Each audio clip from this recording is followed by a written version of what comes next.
Hello friends. नमस्कार, नमस्कार, नमस्कार. तुम्हा सगळ्यांचं स्वागत आहे आपल्या आजच्या सेशनमध्ये मनी स्मार्टच्या, ज्यामध्ये आपण शिकणार आहोत फायनान्शियल रेशिओ एनालिसिस कसा करायचा. नेहमी आपण Zoomवर हे सेशन घेतो. आज केवळ बदल म्हणून मी Facebook पेजवर हे सेशन घ्यायचं ठरवलं. जस्ट कारण बरेच दिवस Facebook पेजवर काही ॲक्टिव्हिटी नव्हती म्हणून आज आपण Facebook पेजवर भेटतोय. मित्रांनो, मला एकदा कमेंट्समध्ये लिहून कळवा तुम्हाला ऑडिओ बरोबर येतोय का? माझा आवाज येतोय का? मी बरोबर दिसतोय का व्हिडिओमध्ये? आणि स्क्रीन तुम्हाला बरोबर दिसते का? कमेंट्समध्ये टाइप करून सांगा. तुम्ही तुमच्यापैकी काही जण Facebook पेजवर बघत असतील, काही जण Facebook ग्रुपमध्ये पाहत असतील.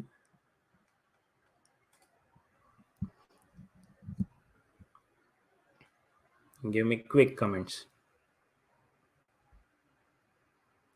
जर ऑडिओ, व्हिडिओ ओके असेल तर ओके असं टाइप करा.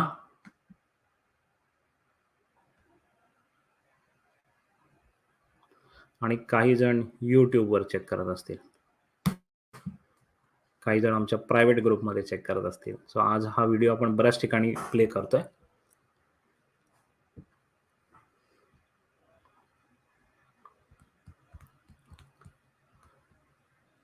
Good, perfect. Thank you. Thanks a lot friends. So मित्रांनो, आपण आज शिकणार आहोत रेशिओ एनालिसिस. आणि रेशिओ एनालिसिसकडे जाण्याच्या आधी मला तुम्हाला थोडक्यात आपल्याबद्दल, नेटबेटबद्दल, हे सीरीज आपली जी आहे मनी स्मार्ट ती काय आहे त्याबद्दल थोडक्यात सांगायचं आणि त्यानंतर आपण सेशनकडे वळूया. आजचं सेशन खूप इंटरेस्टिंग आहे, खूप काही शिकायला मिळणार आहे.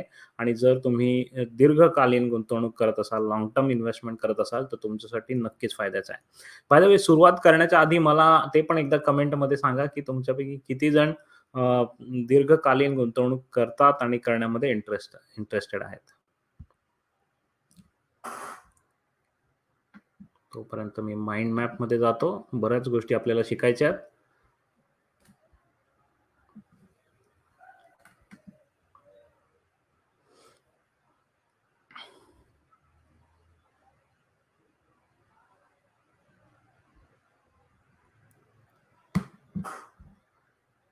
कमेंट्समध्ये मला कळवा.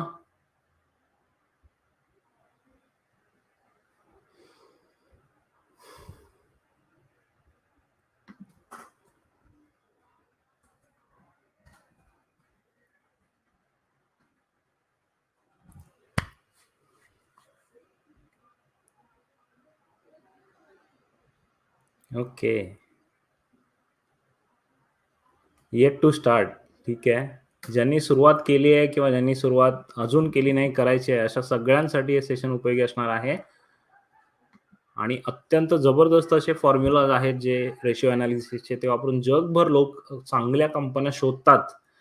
कारण तुम्ही बघाल शेअर मार्केटमध्ये खूप साऱ्या कंपन्या आहेत, सगळीकडे काही आपण गुंतवू शकणार नाही. तर मग नेमकं जिथे आपल्याला गुंतवणूक करायची ते स्टॉक्स कसे शोधायचे, ते आपण मागील भागामध्ये वेगळ्या प्रकारे बघितलेलं पोर्टफोलिओ शोधण्याच्या, पोर्टफोलिओ बनवण्याच्या दृष्टीने. आणि आज या भागामध्ये आपण वेगळ्या दृष्टिकोनातून बघणार आहोत रेशिओ एनालिसिसच्या मदतीने. चला तर मग मित्रांनो, जास्त वेळ न दवडता मी सुरुवात करतो. सुरुवातीला माझ्याबद्दल थोडक्यात सांगतो. माझं नाव Salil Sudhakar Chaudhari. Netbhet e learning solutions या मराठीमधून, मातृभाषेतून ऑनलाईन शिक्षण देणाऱ्या संस्थेचा मी फाउंडर आहे. मित्रांनो, नेटभेट याच्या नावातच आहे बघा, नेटभेट.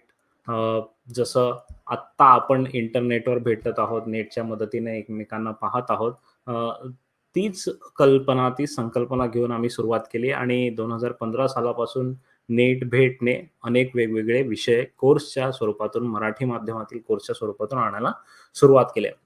तर मित्रांनो, कोणते कोर्सेस आहेत? हेल्थ, वेल्थ, रिलेशनशिप आणि आर्ट्स, अशा आमच्या 4 कॅटेगरीज आहेत. हेल्थच्या अंडर एक्सरसाइज असो, योगा असो, back pain, neck pain, knee pain, अशा वेगवेगळ्या प्रकारचे हेल्थ रिलेटेड कोर्सेस आहेत. त्याच्यानंतर रिलेशनशिप रिलेटेड कोर्सेस आहेत. म्युझिक आहे, ड्रॉइंग आहे, पेंटिंग आहे, कॅलिग्राफी आहे. हे झाले आर्टशी रिलेटेड. आणि वेल्थशी रिलेटेड, ज्याच्यामध्ये शेअर मार्केट असो किंवा मग फायनान्शियल इन्व्हेस्टमेंट असो, म्युच्युअल फंड असो, अशा प्रकारचे इन्व्हेस्टमेंट आणि फायनान्स रिलेटेड किंवा बिझनेस मॅनेजमेंट, मार्केटिंग, अशा प्रकारचे कोर्सेस आहेत. हे सगळे मराठी भाषेमधून आहेत. आत्तापर्यंत मित्रांनो 100 पेक्षा जास्त कोर्सेस आम्ही डिलिव्हर केलेले आहेत. आणि हे कोर्सेस शिकणारे जगभरातून 70,000 पेक्षा जास्त विद्यार्थी आहेत आणि हे पूर्ण जगभरातून आहेत, अक्रॉस द ग्लोब आहेत.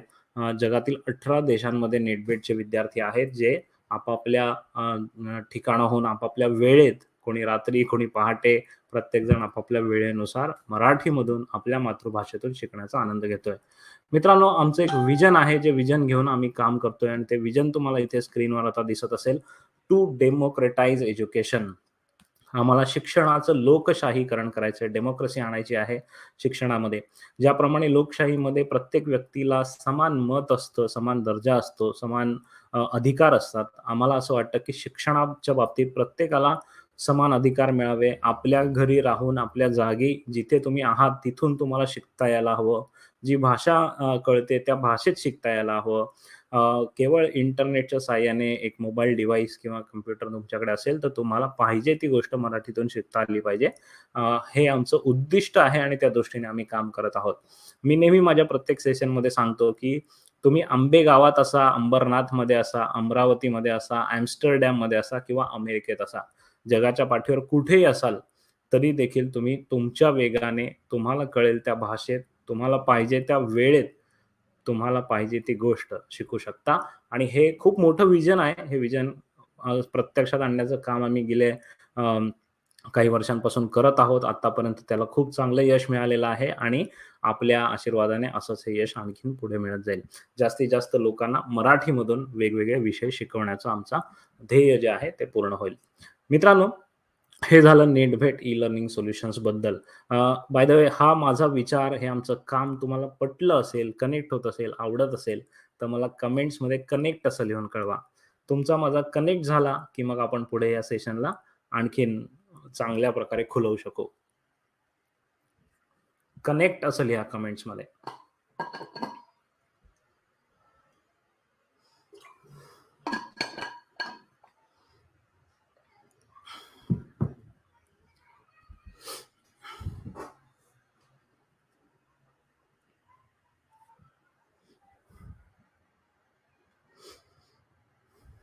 Great. Great. Thank you. Thank you friends. असे मी तुम्हाला मध्ये-मध्ये थोडेसे कमेंट्स करायला सांगत जाईन. त्याच्यामुळे थोडं आपल्याला इंटरॅक्टिव्ह होतील सेशन.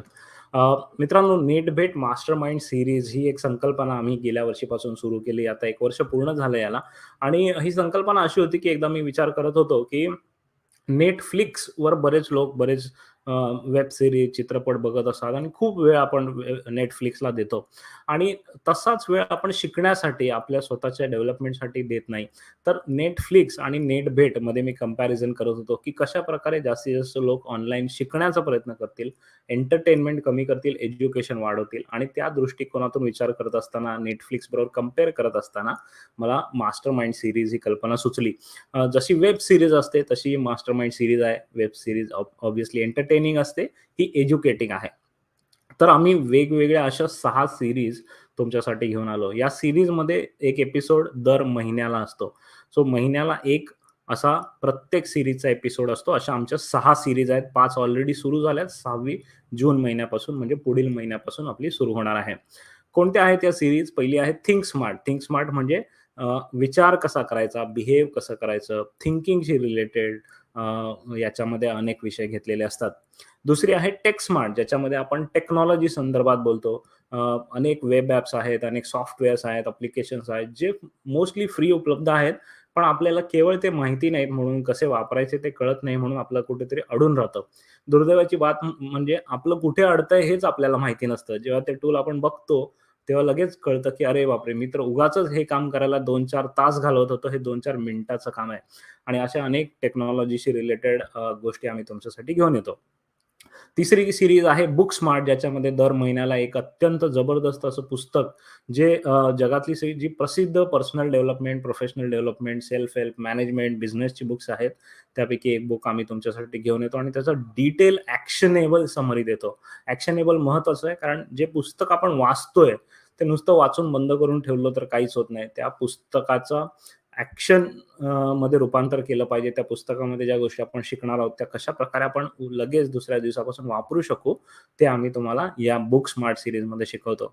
त्यानंतर मित्रांनो चौथी सीरीज आहे बी स्मार्ट. नावाप्रमाणे बिझनेसच्या बाबतीत तुम्हाला स्मार्ट करणारी ही सीरीज आहे. बिझनेस कसा सुरू करावा, व्हिजन, मिशन, व्हॅल्यूज इथपासून आम्ही सुरुवात केलेली आहे आणि त्यानंतर बिझनेसच्या आयडियाज कशा शोधाव्यात, चांगली आयडिया कशी फायनल करावी, चांगली आयडिया लॉन्च कशी करावी, त्याच्यासाठी market research, growth, management, marketing या सगळ्या गोष्टी त्याच्यामध्ये आहेत. 5वी सीरीज ज्याच्या अंतर्गत आपण आज भेटलो आहोत ती आहे मनी स्मार्ट. पैशाशी संबंधित ही सीरीज आहे आणि पैसा कसा गुंतवावा, कसा वाढवावा, कसा वापरावा या संबंधित ही सीरीज आहे. आणि ही सीरीज तर जबरदस्त हिट आहे. लोकांना खूप आवडते कारण थेट पैशाशी संबंधित असल्यामुळे आणि त्या सीरीजच्या अंतर्गतच आपण आज भेटत आहोत. मित्रांनो, आत्तापर्यंत आम्ही या 5 सीरीज केल्या.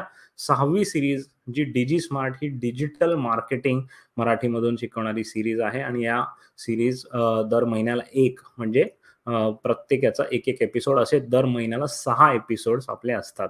तर मित्रांनो, हे झालं नेट भेट मास्टर माइंड सिरीज बद्दल आणि आता एवढं माझ्याबद्दल बोललेलं पुरे. आता मी याच्या पुढे माझ्याबद्दल बोलणार नाहीये, तर आपल्या विषयाबद्दल बोलणार आहे आणि तो विषय आहे ratio analysis.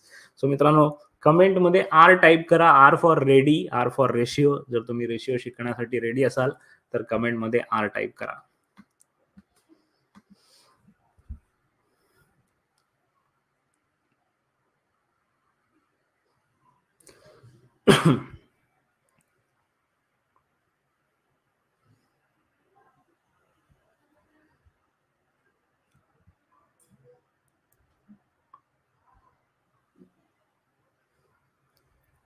Great. Great. Thank you, friends. Thank you. Thanks a lot. So, let's start ratio analysis. अगदी बेसिक पासून पहिलाच प्रश्न तुम्हाला विचारतो तो म्हणजे व्हॉट इज रेशिओ. रेशिओ म्हणजे काय? मॅथमॅटिक्स आहे रेशिओ म्हणजे. तर आणि हा एकदम बेसिक आहे त्याच्यामुळे मी तुमच्याकडून उत्तराची अपेक्षा करणार नाही. मीच उत्तर देतो. रेशिओ म्हणजे गुणोत्तर. एखाद्या गोष्टीला दुसऱ्या एका गोष्टीने भागलं की जे उत्तर येतं तो रेशिओ असतो, गुणोत्तर असतं. त्याला पुन्हा 100ने गुणलं तर त्याच्या पर्सेंटेजमध्ये रूपांतर होतं. तर आपण जे फायनान्शियल रेशिओ बघणार आहोत ना, त्याचं बेसिकली तुम्हाला बॅकग्राऊंड सांगतो. व्हाय यूज रेशिओ अनालिसिस. अनेक कंपन्यांचे अनेक वेगवेगळ्या प्रकारचे व्यवसाय असतात आणि त्या प्रत्येक व्यवसायामध्ये अनेक वेगवेगळ्या प्रकारची उत्पादनं, उलाढाल, वेगळे मार्केट्स असा सगळ्या प्रत्येक कंपनीचा सिनारिओ असतो ना, तो वेगळा असतो. पण जर तुम्ही बघितलं प्रत्येकाचा परफॉर्मन्स मोजायचा झाला तर आपल्याला एक फुटपट्टीची गरज लागते, की कसा प्रत्येक कंपनीचा परफॉर्मन्स कशा प्रकारे मोजायचं त्याच्यासाठी एक आपल्याला स्टँडर्ड फुटपट्टी लागते. ती फुटपट्टी शोधणं थोडी कठीण जात होतं आणि अ, अनेक कंपन्यांचे balance sheet, profit and loss statement study करण्यात बराच वेळ वाया जात होता. डेटा थोडा उशिरा येत होता आणि या डेटाचं आकलन करून, एनालिसिस करून अ, योग्य निर्णय घेणं कठीण जात होतं आणि याच्यातूनच रेशिओ एनालिसिस जन्माला आला. रेशिओ एनालिसिस म्हणजे काय? जसं आपण एखाद्या शाळेत जाणाऱ्या मुलाला विचारलं, की तुझा कितवा नंबर आला? तर तो म्हणेल पहिला नंबर. ओके, आपण एक्झाम्पल म्हणून घेऊया. तो म्हणेल पहिला नंबर. आता याच्यावरून आपल्याला नक्की कळत नाहीये, की तो पहिला म्हटला याचा अर्थ इतर विद्यार्थ्यांची लेव्हल काय ते माहिती नाही. तो कुठल्या टाइपच्या मुलांमध्ये पहिला आलाय? तो खूप हुशार मुलांमध्ये पहिला आलाय, की तो एकदम मुलांमध्ये पहिला आलाय? We don't know that. Okay. त्याच्यामुळे नंबर हा जो आहे तो रॉंग इंडिकेटर आहे. पण जर आपण त्याला विचारलं, की पर्सेंटेजमध्ये मार्क्स किती मिळाले? तर आपल्याला लगेच कळतं, की हे एकंदर एक 100 मार्काचा पेपर होता. तर त्या 100 मार्क्सपैकी या या मुलाला 90 मार्क्स मिळाले. सो आता तो कितवा आहे? मे बी कोणी 93 मार्क्सवाला असेल, मे बी कोणी 75 मार्क्सवाला असेल, पण दॅट डझंट मॅटर. आपल्याला त्या मुलाचा रिझल्ट कळला. ओके. सो असं आहे रेशिओ एनालिसिस आणि हाच फंडा आपण शेअर मार्केटमध्ये कुठल्याही कंपनीला लावू शकतो. अ, त्या कंपनीचे वेगवेगळे रेशिओज असतात. खूप सारे रेशिओज आहेत. इनफॅक्ट 100 पेक्षा जास्त वेगवेगळे रेशिओ आहेत. अर्थात आपल्याला आकडे तज्ञ नाही व्हायचं आहे, स्टॅटिस्टिशियन नाही व्हायचं आहे. त्याच्यामुळे एवढे सगळे काही आपण घेणार नाही आहोत. मी तुम्हाला आज 8 नेमके असे आकडे सांगणार आहे. 8 नेमके असे रेशिओ सांगणार आहे, की तो त्या विद्यार्थ्याचे पूर्ण मार्क्स किती आहेत ते आपल्यापुढे आणून ठेवेल. म्हणजेच काय, ती कंपनी किती चांगली आहे, कसा परफॉर्मन्स आहे, ते केवळ ह्या 8 आकड्यांचा अभ्यास करून आपल्याला समजेल. आणि मित्रांनो, जादूची गोष्ट म्हणजे मॅजिक म्हणजे जरी तुम्हाला हे शिकायला मे बी 1 तास, दीड तास लागेल, तरीसुद्धा ॲक्चुअली ते 8 आकडे शोधायला तुम्हाला 4 मिनिटापेक्षा कमी वेळ लागणार आहे. ओके. सो आत्ता मी समजून देण्यासाठी जास्त वेळ घेईन. पण एकदा तुम्हाला कॉन्सेप्ट तो समजला, की त्याच्यानंतर कुठल्याही कंपनीचं एनालिसिस करण्यासाठी ते 8 आकडे जर तुम्हाला शोधायचे असतील, तर त्याच्यासाठी तुम्हाला 3-4 मिनिटापेक्षा जास्त वेळ लागणार नाही आणि ते फ्रीमध्ये तुम्हाला मिळतील. Okay. So sounds interesting? Interesting वाटत असेल तर आय असं टाइप करा. मग मी तुम्हाला पुढे घेऊन जातो.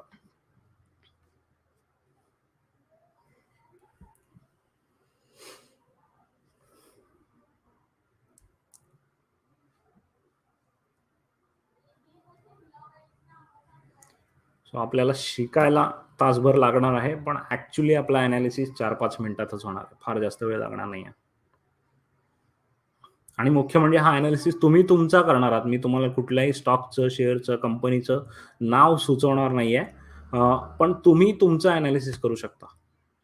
तुम्हाला कोणी उद्या म्हटलं, की ही कंपनी घे, चांगला स्टॉक आहे, तर ते घेण्याच्या आधी तुम्ही हे 8 आकडे तपासून बघू शकता आणि तुमचं उत्तर तुम्हाला मिळेल. कुणाला विचारण्याची गरज लागणार नाही. एवढं सोपं आहे. Okay, great. Thank you friends.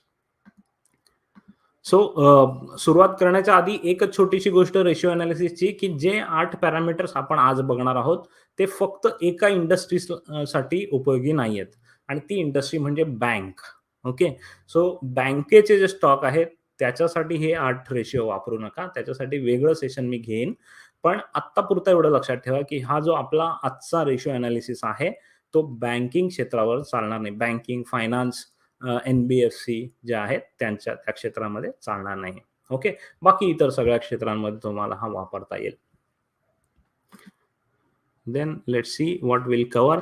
आजच्या सेशनमध्ये मी 4 डिफरंट कॅटेगरीज घेणार आहे. ओके. पहिली आहे लिक्विडिटी रेशिओज. मी सगळ्या एक्सप्लेन करणार आहे. इंग्लिश नावं बघून घाबरू नका. पहिली आहे लिक्विडिटी, दुसरी आहे लेव्हरेज रेशिओज, तिसरी आहे परफॉर्मन्स, चौथी आहे व्हॅल्युएशन. ह्या कॅटेगरीज आहेत. ओके. रेशिओज 8 आहेत. प्रत्येक कॅटेगरीमध्ये मी 2-2 रेशिओ घेतलेले आहेत, जे अत्यंत महत्त्वाचे आहेत. असे आपल्याला 8 रेशिओज बघायचे आहेत. आणि त्याच्यानंतर सगळ्यात शेवटी मी तुम्हाला एक फ्रेमवर्क देणार आहे, ज्याच्यामध्ये हे 4ही कॅटेगरी आणि टोटल 8ही रेशिओज एकत्र करून आपल्याला फायनल निर्णय घ्यायचा आहे. ओके. सो हे आपल्याला आज कव्हर करणार आहे मी. मी क्विकली तुम्हाला त्या रेशिओच्या टाइपमधून आपल्याला काय शोधायचंय ते सांगतो. उदाहरणार्थ लिक्विडिटी रेशिओमधून आपण शोधतो, की companies ability to pay obligations, म्हणजे उद्या कंपनीला खूप खर्च झाला, कर्ज असलं, तर ते परत करण्याची कंपनीची किती तयारी आहे. ओके. हा झाला पहिला अभ्यास. कारण तुम्ही कधीही ग्रोथचा विचार करत असताना पाया नेहमी मजबूत केला पाहिजे. जेव्हा आपण विचार करतो, की मला आणखीन मोठं घर घ्यायचंय, त्यावेळेला तुम्हाला ऑब्व्हियसली लोन वगैरे घ्यावं लागेल. पण ते लोन देत असताना बँक आधी बघते ना, की तुमची स्वतःची कितपत तयारी आहे पैसे भरण्याची. ओके. सो एक बेसिक तुमची तयारी आहे का? तुमची तेवढी ताकद आहे का? हे पुढे पुढची उडी मारण्याआधी जे आधीचं जे तुमचा चाललेला संसार आहे, ते चालवण्याइतके पैसे तुम्हाला रेग्युलरली मिळतात काय? स्टेबल इन्कम आहे का? हे जसं बँक तपासते, आपल्याला लिक्विडिटी रेशिओ बघून ते हेच तपासायचं आहे, की या ज्या कंपनीमध्ये मी पैसे गुंतवणार आहे, त्या कंपनीकडे पुरेशी संपत्ती आहे का? पुरेसा पैसा आणि असेट्स आहेत का? ज्याच्यामुळे ती पुढची मोठी उडी मारू शकेल. ओके. सो पहिला आपल्याला बघायचं आहे लिक्विडिटी रेशिओ. त्यानंतर दुसरी कॅटेगरी आहे लिव्हरेज रेशिओज. लिव्हरेज रेशिओ जनरली कंपनीची डेट पोझिशन दाखवतात. डेट पोझिशन म्हणजे कर्ज. ओके. कंपनीला ऑब्व्हियसली जर मोठं व्हायचंय, नवे प्लांट सुरू करायचे आहेत, नवे प्रॉडक्ट्स लॉन्च करायचे आहेत, तर त्यांना पैशाची गरज लागते. हे पैसे ते शेअर मार्केटमधून जमा करतात इक्विटीच्या स्वरूपात किंवा मग ते बँकांकडून लोनच्या स्वरूपात घेतात. दोन्ही प्रकार कधी-कधी गरजेचे असतात. ओके.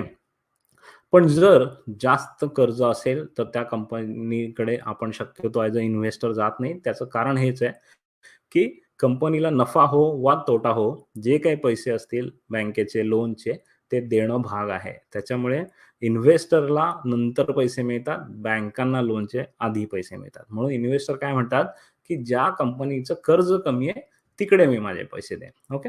सो ते आपल्याला लिव्हरेज रेशिओ शोधून देणार आहे, की कुठल्या कंपनीचं कर्ज कमी आहे आणि जरी कर्ज असलं तरी ते मॅनेज करता येते त्या कंपनीला. कारण बघा मोठ्या कंपन्यांना कर्ज घ्यावीच लागतात. रिलायन्सला पण कर्ज घ्यावंच लागतं. जेवढं मोठे प्रोजेक्ट्स उभे करायचे तेवढं कर्जाची आवश्यकता आहे. सो कर्ज शून्य नसतं कधी, पण जे असतं ते मॅनेजेबल पाहिजे. ओके. ते कसं आहे, मॅनेजेबल आहे की नाही, कंपनीला ते सांभाळता येणार आहे की नाही एवढं कर्ज, ते आपल्याला लिव्हरेज रेशो सांगतात. त्यानंतर पुढची कॅटेगरी आहे परफॉर्मन्स रेशिओ. नावातच आहे परफॉर्मन्स कसा आहे, कंपनीचं प्रॉफिट जनरेट करण्याची ताकद काय आहे या कंपनीची. ओके. ते आपल्याला परफॉर्मन्स रेशिओमधून दिसते. कारण ऑब्व्हियसली जर प्रॉफिट मिळालं कंपनीला, तर कुठेतरी इन्व्हेस्टरकडे डिव्हिडंडच्या स्वरूपातून पैसे येणार ना आणि तर तुम्हाला जास्त शेअरची प्राइस वाढलेली बघायला मिळणार आहे. म्हणून परफॉर्मन्स रेशिओ महत्त्वाचा आहे. त्यानंतर पुढचं आहे valuation ratio. Okay. Valuation ratio हा एक्सटर्नल कॉम्पोनंट आहे. आत्तापर्यंत आपण इंटर्नल कॉम्पोनंट बघत होतो. म्हणजे ते कंपनीच्या हातातले आहेत. त्यांच्या कंट्रोलमध्ये आहेत. पण व्हॅल्युएशन कंपनीच्या कंट्रोल नाहीये मध्ये नाहीये. व्हॅल्युएशन म्हणजे कंपनीची बाजारातील शेअरची किंमत, त्याची व्हॅल्यू मार्केटने काय ठरवलेली आहे. ओके. आणि त्याला म्हणतात व्हॅल्युएशन. कंपनीची खरी एक किंमत आहे आणि कंपनीची बाजाराने ठरवलेली एक किंमत आहे. आणि ही आपल्याला तपासून बघायची असेल, तर त्याच्यासाठी व्हॅल्युएशन रेशिओ आपल्याला वापरायचे असतात. अशा या 4 कॅटेगरीज आपण बघणार. प्रत्येक कॅटेगरीजमध्ये 2 रेशिओ बघणार आणि मग सगळ्याचं एक फ्रेमवर्क बनवणार आणि त्या फ्रेमवर्कमध्ये बसवून बघणार, की ज्या कंपनीमध्ये मी माझी मेहनतीने केलेली कमाई गुंतवतोय, ती कंपनी खरंच योग्य आहे की नाही. ओके. मित्रांनो, आता मला क्विकली कमेंट्समध्ये सांगा, की तुम्हाला क्लॅरिटी यायला सुरू झाली का, की आपण कशाप्रकारे अभ्यास करणार आहोत आणि हे 4 रेशिओ कॅटेगरीज काय आहेत ते तुम्हाला कळले आहेत का? काही प्रश्न असले तर मला क्विकली कमेंट्समध्ये विचारा.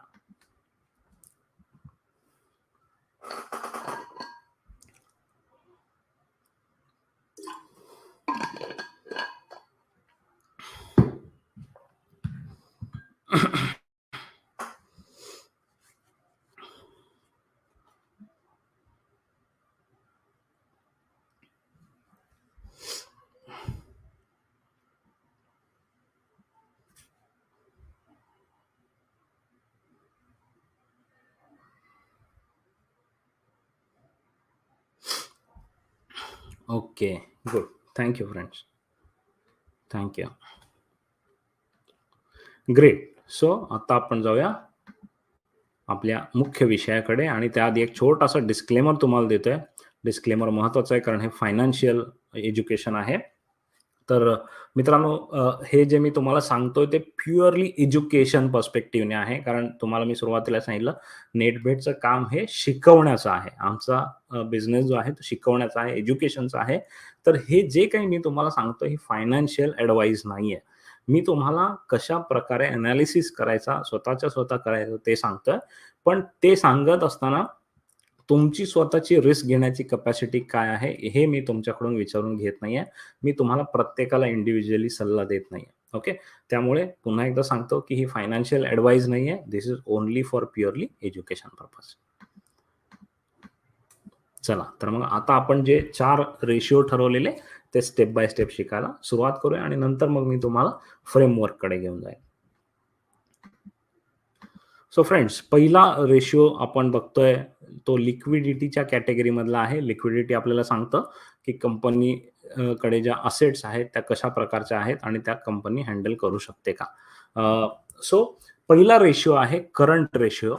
करंट रेशिओ म्हणजे कंपनीची आत्ताच्या असेट्स म्हणजे कंपनीचे संपत्ती किती आहे आणि कंपनीची देणी किती आहेत, लायबिलिटीज. सो सिंपल आहे, current assets divided by current liabilities.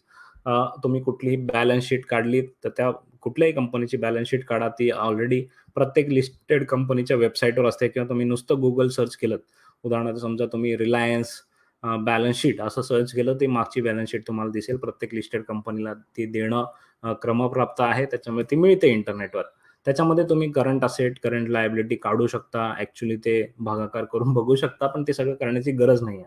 आता फक्त कॉन्सेप्ट लेव्हलवर आपल्याला शिकून घ्यायचं आहे आणि त्याच्यानंतर जसं मी सांगितलं, हे सगळे रेशिओ ऑलरेडी रेडीमेड आपल्याला मिळतात. ते रेशिओचा अर्थ आपण फक्त समजून घेऊया. ओके. सो करंट असेट्स आणि करंट लायबिलिटीज. मला सांगा, नुसत्या ह्या फॉर्म्युलाकडे बघून आपल्याला एक गोष्ट सांगता येईल. आपल्याला असेट्स जास्त पाहिजेत की लायबिलिटीज जास्त पाहिजेत? लायबिलिटीज म्हणजे माझ्याकडे किती संपत्ती आहे आणि सॉरी, असेट्स म्हणजे माझ्याकडे किती संपत्ती आहे आणि लायबिलिटीज म्हणजे मला किती लोकांचं देणं बाकी आहे. तर एकदम कॉमन सेन्स वापरून पण कोणी सांगू शकतं, की आपल्याला काय जास्त पाहिजे? असेट जास्त पाहिजे की लायबिलिटी जास्त पाहिजे? सिंपल आहे. बरोबर. तुमचं उत्तर लगेच बरोबर आलेलं आहे. Very very good. ओके. आता मित्रांनो एक नीट लक्ष द्या इथे, कारण आता जे मी सांगणार आहे ते आपल्याला पूर्ण पुढच्या सेशनमध्ये आणि पुढे आयुष्यभर वापरायचं आहे. ओके. आता तुम्ही कुठलाही रेशिओ बघाल, हा रेशिओ किंवा याच्या पुढचा कोणताही रेशिओ जेव्हा तुम्ही बघाल, तेव्हा तुम्हाला एक गोष्ट लक्षात येईल. हा रेशिओ म्हणजे 2 गोष्टींचा भागाकार आहे. ओके. त्या प्रत्येक वेळेला आता जसं आपण बघतोय, की असेट वरती आहे, लायबिलिटीज खाली आहे. त्या प्रत्येक वेळेला स्वतःला प्रश्न विचारायचा, की मला काय जास्त हवंय? ओके. जसं तुम्ही या केसमध्ये सांगितलत, की मला असेट जास्त हवंय. सो जर वरचा भाग जास्त हवाय, तर हे गुणोत्तर 1 पेक्षा जास्त पाहिजे. जास्त. वरचं जर गोष्ट आपल्याला महत्त्वाची वाटली, तर जास्त पाहिजे. ओके. आता हे जर उलट झालं, खालची जी गोष्ट आहे, उदाहरणार्थ या केसमध्ये लायबिलिटीज. कोणी म्हणत नाही, की मला लायबिलिटीज जास्त पाहिजे, पण एक्झाम्पल म्हणून म्हणूया, की समजा कोणी म्हटलं, की मला हा जो खालचा भाग आहे गुणोत्तराचा, रेशिओचा, तो मला जास्त तो पाहिजे. तर याचा अर्थ तो जो रेशिओ आहे, तो 1 पेक्षा आपल्याला कमी असला पाहिजे. सो कुठलाही रेशिओ आपण जो पुढे बघणार आहोत, तो 1 पेक्षा जास्त किंवा 1 पेक्षा कमी या फॉर्म्युलामध्ये बघणार आहोत. ओके. जर वरची गोष्ट आपल्याला जास्त महत्त्वाची आहे, तर 1 पेक्षा जास्त पाहिजे. जर खालची गोष्ट आपल्याला जास्त महत्त्वाची आहे, तर 1 पेक्षा कमी पाहिजे. हा फॉर्म्युला तुम्हाला लक्षात आला का? कुठलाही रेशो किती पाहिजे? कमी पाहिजे की जास्त पाहिजे? 1 पेक्षा कमी की 1 पेक्षा जास्त? हे शोधायचं हे जे मी तुम्हाला सूत्र सांगितलंय, ते सूत्र तुम्हाला कळलंय का? हे मला नीट सांगा. कारण हे सूत्र आपल्याला पुढे आयुष्यभर वापरायचं आहे. आत्ता या सेशनमध्ये तर वापरायचंच आहे, पण पुढे तुम्ही एनालिसिस कराल तेव्हा आयुष्यभर वापरायचं आहे. सिंपल आहे. कुठलाही रेशिओ वापरत असताना जर वरची बाजू मला जास्त महत्त्वाची वाटते, तर तो रेशिओ 1 पेक्षा जास्त पाहिजे. जर खालची बाजू मला जास्त वाटते, तर तो रेशिओ 1 पेक्षा खाली पाहिजे. As simple as that. हे लक्षात ठेवायची गोष्ट आहे. ही लक्षात ठेवलं की मग तुम्हाला कधी घोकंपट्टी करायची गरज नाही, कुठे शोधायची गरज नाही, की हा रेशिओ कमी पाहिजे की जास्त पाहिजे. तो रेशिओची डेफिनिशन बघून तुम्हाला लगेच लक्षात येईल. Okay, make sense. कारण मी मुद्दामून याच्यावर जास्त वेळ घालवतोय, कारण हे जे सूत्र आहे, फॉर्म्युला वाचण्याचा फॉर्म्युला जो आहे, तो तुम्हाला लक्षात असला पाहिजे. Okay, good. Now let's go to understanding this ratio. Okay. जसं मी सांगितलं तुम्हाला, की असेट्स आपल्याला जास्त पाहिजे, वरचा भाग जास्त पाहिजे, म्हणजेच हा रेशिओ 1 पेक्षा जास्त पाहिजे. ओके. आता कुठल्याही कंपनीचा करंट रेशिओ तुम्ही बघितला, तो जर 1 पेक्षा जास्त असला, तर तुम्हाला कळेल, की हिच्याकडे असेट्स एवढे आहेत, की कर्ज फेडू शकतो. उद्या समजा कंपनीने सांगितलं, मला दुकान बंद करायचंय, मला नाही करायचा बिझनेस, असं कंपनीने सांगितलं. मग काय कंपनीचं प्रोडक्शन बंद, विक्री बंद, सगळं बंद. मग त्यांच्या बॅलन्स शीटवर त्यांच्याकडे ₹1,00,000 कर्ज आहे आणि 2,00,000च्या असेट्स आहेत. मग त्या 2,00,000च्या असेट्समधून 1,00,000 कर्जाचे वजा गेले, कर्ज फिटलं. आता 1,00,000च्या असेट्स उरल्या. मग जे शेअर होल्डर आहेत ते 1,00,000च्या असेट्स वाटून घेणार आणि म्हणून शेअर होल्डर्सना हे बघणं महत्त्वाचं असतं, की या कंपनीकडे किती असेट्स आहेत आणि त्या लायबिलिटीजपेक्षा जास्त आहेत का? कळलं? आपला उद्देश काय आहे त्याकडे बघण्याचा? की ज्या पॉइंटला ही कंपनी बंद होईल, त्या पॉइंटला त्यातल्या असेट्समधून मला माझा भाग काढून घेता येईल का नाही? And that is called as current assets आणि आपल्याला तो करंट रेशिओमधून समजतो. ठीक आहे. आता त्याचीच एक पुढची लेव्हल आहे, ती आहे क्विक रेशिओ. ओके, नावातच आहे क्विक रेशिओ. कारण हा क्विकली एक गोष्ट सांगतो आपल्याला. पहिल्यांदा आपण याचा फॉर्म्युला बघूया. याचा फॉर्म्युला पण तसाच आहे हां, मगाशी बघितला. फक्त एकच गोष्ट ॲड झाली आहे. पहिल्यांदा आपण current asset divide by current liabilities केलेलं. आत्ता त्या करंट असेटमधून इन्व्हेंटरी मायनस करून मग लायबिलिटीने भागलेला आहे. ओके. जर तुम्ही बघितलं असेट्स 2 प्रकारच्या असतात. माझ्या घरामध्ये फॉर एक्झाम्पल मला माझ्या घराचे असेट्स काढायचे आहेत. तर खुर्ची, टेबल, पंखा ह्या सगळ्या गोष्टी ज्या असतील त्या माझ्या असेट्स आहेत. ओके. अ, पण मे बी मी किचनमध्ये काही सामान आणून ठेवलेलं आहे. कुकिंगचं सामान फॉर एक्झाम्पल. ओके. गहू, तांदूळ, ज्वारी वगैरे मी काही मसाले, काही सामान भरलेलं आहे. ते सामान आहे ना, ते सामानाला तसं काही बाहेर मार्केटमध्ये फार व्हॅल्यू नाही. मी माझं फर्निचर वगैरे विकून जाऊ शकतो. त्या माझ्या असेट्स आहेत, ज्या लिक्विडेट करेन. पण ही जी इन्व्हेंटरी आहे, छोट्या-छोट्या गोष्टी ज्या मला माझ्या डेली कामासाठी लागतायत, त्या काय मला विकून त्याच्यात त्याच्यातून काही फार रिकव्हर करता येणार नाही. तर अशा असतात इन्व्हेंटरीज ज्या तुम्हाला प्रोडक्शनसाठी लागतात. एखादी कंपनी आहे जी समजा बजाजची कंपनी आहे, ते बाईक्स बनवतात. त्यांच्याकडे मशिनरी आहेत, प्लांट्स आहेत, ते विकून जाऊ शकतात. पण त्या पर्टिक्युलर डिझाईनच्या गाडीसाठी पर्टिक्युलर डिझाईनचे कलरचे स्क्रू आणलेत, बॉडी पार्ट्स आणलेत, त्याला बाहेर किंमत नाही. ते पार्ट्स इन्व्हेंटरी म्हणून विकू नाही शकणार. कळलं? आणि म्हणून हा क्विक रेशिओ घ्यायला सुरुवात केली लोकांनी, एनालिस्टने, की त्यांना कळलं की सगळ्याच असेट्स कामाच्या नाही आहेत. या असेट्समधून जर मी इन्व्हेंटरी काढून टाकली, तर उरलेल्या असेट्स त्या खऱ्या माझ्या कामाच्या आहेत. आणि म्हणून हा क्विक रेशिओ जन्माला आला. करंट रेशिओचा छोटा भाऊ म्हणूया आपण ह्याला, पण हा करंट रेशिओपेक्षा जास्त ॲक्युरेट रिझल्ट्स देतो. ओके. आणि जसं मी मगाशी सांगितलं, की हा पण करंट लायबिलिटीजपेक्षा आपल्याला असेट जास्त पाहिजेत. सो वरचा भाग आपल्याला जास्त पाहिजे, म्हणून हा 1 पेक्षा जास्त पाहिजे. कळलं? करंट रेशिओ आणि क्विक रेशिओ हे 2 रेशिओ आपण बघितले. दोन्हीही 1 पेक्षा जास्त पाहिजेत आणि क्विक रेशिओला ॲसिड टेस्ट रेशिओ म्हणतात, कारण हा लगेच खरी टेस्ट सांगतो, की तुमच्या असेट्स नुसते असून फायद्याच्या नाहीत. त्या किती कामाच्या असेट्स आहेत. त्या असेट्सला बाहेर व्हॅल्यू आहे का? इन्व्हेंटरीला बाहेर फार व्हॅल्यू नसते. त्या लिक्विडेट करता येत नाहीत. त्याच्यामुळे त्या डेड असतात. ओके. सो 2 रेशिओ आपण बघितले लिक्विडिटी मधले. एक करंट रेशिओ, एक quick ratio. Any questions, any doubts please ask. पहिली कॅटेगरी आपण बघितली लिक्विडिटी रेशिओ, की या कंपनीकडे पुरेशी संपत्ती आहे का? आता मला तुम्ही सांगा, की याच्यामध्ये तुम्हाला क्यूआर आणि सीआर, करंट रेशिओ आणि क्विक रेशिओ हे कळले का? आणि काही प्रश्न असले तर विचारा.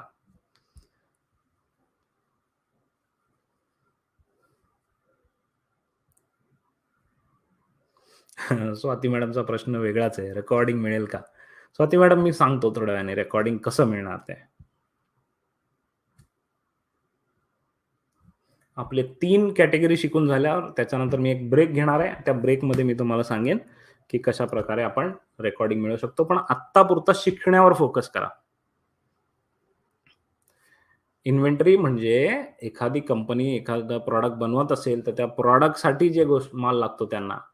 म्हणजे समजा मी हे बॉटल बनवायचा, हे हे काचेची बॉटल, हे बॉटल बनवायचा जर मी बिझनेस सुरू केला, तर ह्या बॉटल्स असतील, ह्या त्याच्या कॅप्स असतील, हे जे पार्ट्स आहेत, हे पार्ट्स इन्व्हेंटरी म्हणून मोजले जातात.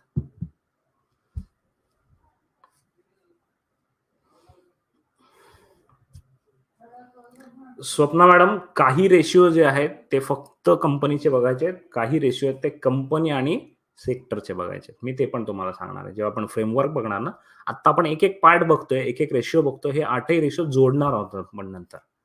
ओके. येस, संपत्ती लँडच्या स्वरूपात असते ना. कंपनीच्या बॅलन्स शीटमध्ये लँडची किंमत असते.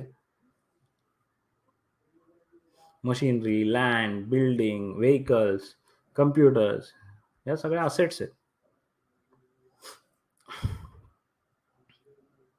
Okay, good. जर तुम्हाला हा पॉइंट कळला असेल, तर LR किंवा लिक्विडिटी असं टाइप करा. लिक्विडिटी टाइप करा, म्हणजे आपली पहिली कॅटेगरी झाली आहे. मग मी पुढच्या कॅटेगरीकडे जाईन.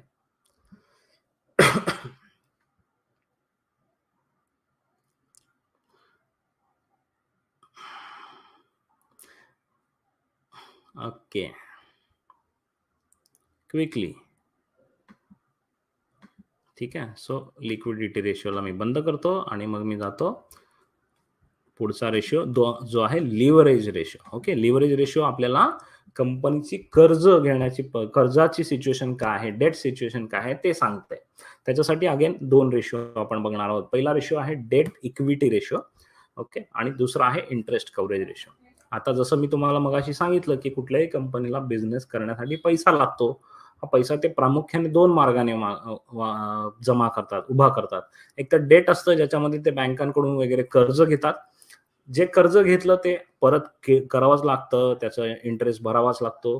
त्या कंपनीला फायदा हो किंवा तोटा हो, त्या कंपनीला 5% प्रॉफिट हो की 500% प्रॉफिट हो, बँकांना काही देणं घेणं नसतं. त्यांना फक्त माहिती असतं, की मी एवढ्या दराने, ह्या व्याजाने पैसे दिले, त्या व्याजाने मला परत मिळाले पाहिजे. ओके.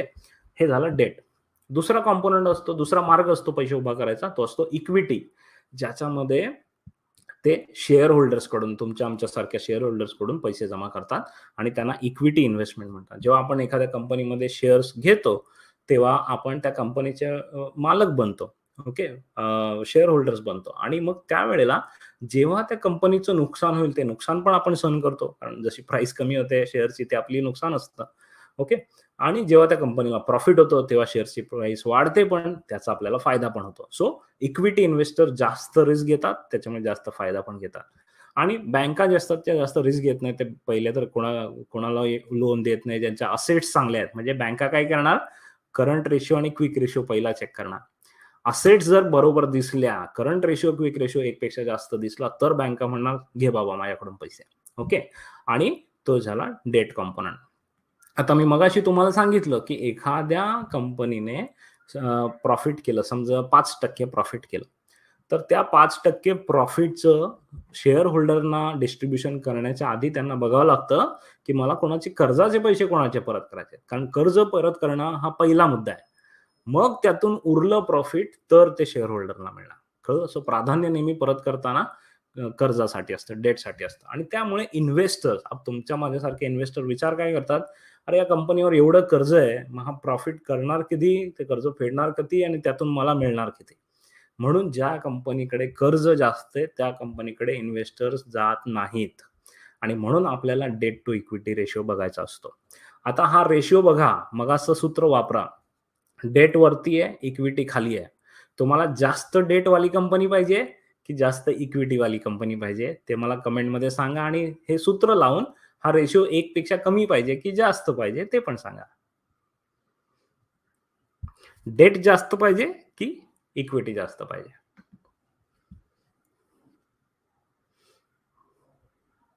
बरोबर. इक्विटी जास्त पाहिजे. आता ही इक्विटी रेशिओमध्ये कुठे आहे? खाली आहे. म्हणजे आपल्याला खालची बाजू जास्त पाहिजे.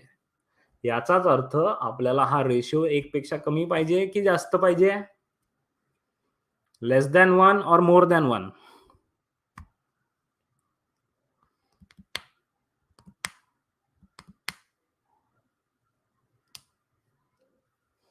Less than 1 or more than 1? त्याचं पण उत्तर द्या प्लीज. थोडा फॉन्ट वाढवतो. होपफुली आता जास्त क्लिअर दिसेल. स्वप्ना मॅडमचं उत्तर आलंय लेस दॅन 1. Very good. सगळ्यांचं उत्तर लेस दॅन 1 आलंय, which is good.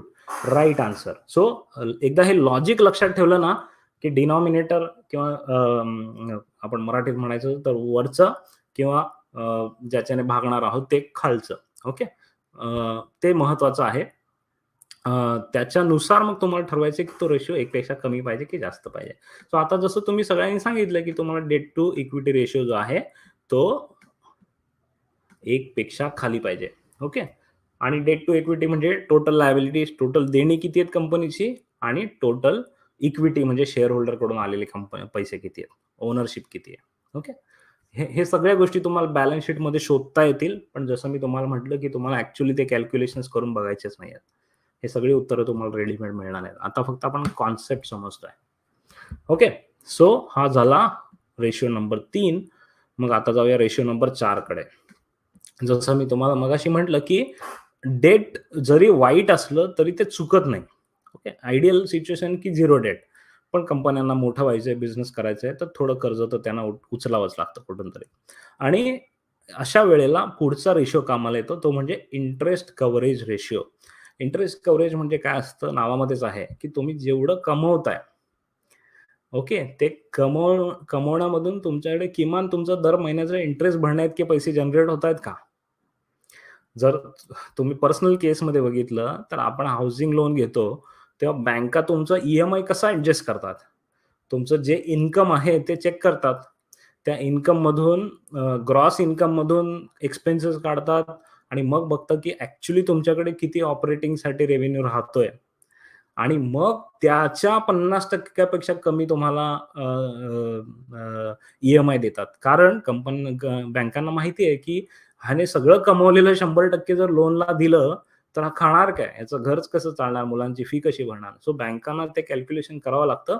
Same calculation investment करताना आपल्याला करायचं आहे. आपल्याला बघायचं की या कंपनीचं ऑपरेटिंग इन्कम म्हणजे दर महिन्याला जे काही कमवते, ते कर्ज फेडण्याइतकं आहे का? कर्ज म्हणजे पूर्ण कर्ज नाही, दर महिन्याचं इंटरेस्ट फेडण्या इतकं तरी आहे का त्यांच्याकडे? Okay, operating income divided by interest expenses. Okay, आता पुन्हा आपला मगाचा रूल लावायचा आहे तुम्हाला. इन्कम जास्त पाहिजे की इंटरेस्ट जास्त पाहिजे? आणि त्याच्यावरून तुम्ही मला सांगा, इंटरेस्ट कव्हरेज रेशिओ 1 पेक्षा जास्त पाहिजे की 1 पेक्षा कमी पाहिजे?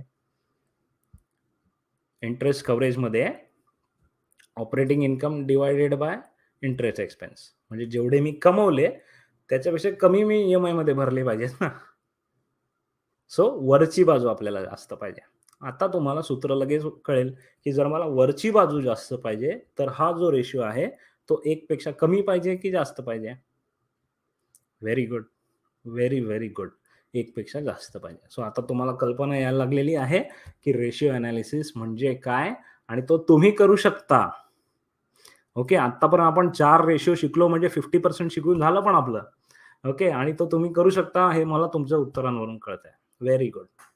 ओके, मी 2 मिनिटं थांबतो फॉर युअर फीडबॅक. आत्तापर्यंत जे शिकलोय त्याच्यात काही प्रश्न असले तर ते मला सांगा आणि मला फीडबॅक पण द्या, की सेशन कसं चाललंय? मजा येते का? मी जे शिकवतोय ते खूप फास्ट होतंय का? म्हणजे बोलणं कळतंय का तुम्हाला, की डोक्यावरून जातंय? Give me a quick feedback, कारण सेशनच्या शेवटी फीडबॅक घेण्यात काही पॉइंट नाही, तेव्हा संपलेलं असेल session. Give me a quick feedback आणि तुमचे काही प्रश्न असतील आत्तापर्यंत आपण जे शिकलोय त्याच्याबद्दल, तर ते पण विचारा.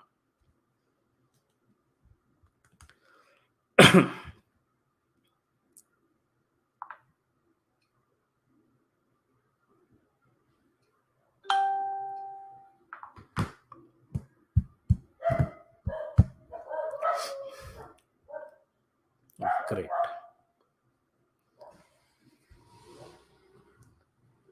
Good, good. सो तुम्हाला कळतंय, युजफुल होतंय. Very good. Interest coverage ratio परत रिपीट करू. ओके, इंटरेस्ट कव्हरेज त्याच्या नावातच आहे, की मी एवढं कमवतोय, की मला इंटरेस्ट देता येतोय. इंटरेस्ट देऊन माझा संसार चालवण्याइतका पैसा मला मिळतोय. हा जसा मी पर्सनल लाईफमध्ये रूल लावू शकतो, तसं कंपनीसाठी पण हा रूल लावू शकतो ना, की मला कंपनीने जे कर्ज घेतलंय त्याच्यावर त्यांना इंटरेस्ट पे करायचा आहे. पण दर महिन्याला जर त्यांचं इन्कम तेवढं जनरेट होत नसेल, तर काय होणार? शेवटी बँका येणार आणि सांगणार, की बाबा तुझं कर्ज थकलंय आणि इंटरेस्टवर इंटरेस्ट लावत राहतात. मग तो तर आणखीन डेंजरस आहे. आणि म्हणून एवढे पैसे तर मंथली कमवलेच पाहिजेत, की आपले कर्ज फेडून वर आपलं घर चालवता आलं पाहिजे, कंपनीच्या बाबतीत पण. That is called as interest coverage ratio. Okay, हा पण आपल्याला 1 पेक्षा जास्त पाहिजे, कारण वरची बाजू इन्कम जास्त पाहिजे. ओके, नाव आता आपण 2 इंटरनल रेशिओज बघितले. पहिला बघितला लिक्विडिटी, दुसरा बघितला लेव्हरेज. आता तिसरा बघूया प्रॉफिटेबिलिटी. कॉमन सेन्स आहे. प्रॉफिटेबल आहे की नाही कंपनी? ओके, कारण जर ती कंपनी प्रॉफिटेबल नसली, तर त्यात पैसे टाकण्यात काय मजा? इन्व्हेस्टरना पैसा मिळाला पाहिजे ना, रिटर्न्स. आणि त्याच्यासाठी रिटर्न्स किती आहेत ते आपण बघतो. ओके, आता हा जो पर्टिक्युलर रेशिओ आहे मित्रांनो, हा रेशिओ हा जगभर गुणोत्तराच्या स्वरूपात बघितला जात नाही, तर हा पर्सेंटेजच्या स्वरूपात बघितला जातो. कारण या पर्टिक्युलर रेशिओ प्रॉफिटेबिलिटी कन्सिडर करताना आपण जनरली असं म्हणतो ना, की किती पर्सेंट प्रॉफिट आहे? 15%, 20%, 25%, किती पर्सेंट? कारण मी जेवढे गुंतवले त्याच्या पर्सेंटमध्ये मी नेहमी प्रॉफिट बघतो आणि म्हणून हे जे 2 रेशिओ आपण बघतोय, ते दोन्ही रेशिओ हे लेस दॅन 1 किंवा मोर दॅन 1 मध्ये नाही, तर पर्सेंटेजमध्ये बघितले जातात. ओके. म्हणजे अल्टिमेटली जे कॅल्क्युलेशन तेच आहे, 2 गोष्टींचा भागाकार आहे. फक्त त्याला 100 ने गुंतलं, की त्याचे पर्सेंटेज होतात. Okay.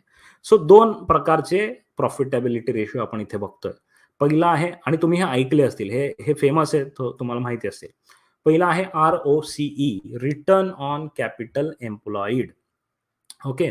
Return on capital employed म्हणजे मगाशी आपण बघितलं, की कंपन्या लिव्हरेज घेतात, म्हणजे लोन पण घेतात आणि शेअर होल्डरकडून पण पैसे घेतात. मला माझा बिझनेस मोठा करायचा आहे, तर मी माझ्या मित्रांकडे गेलो, 4 मित्रांकडे, आणि प्रत्येकाला सांगितलं तुम्ही ₹1-1 लाख टाका.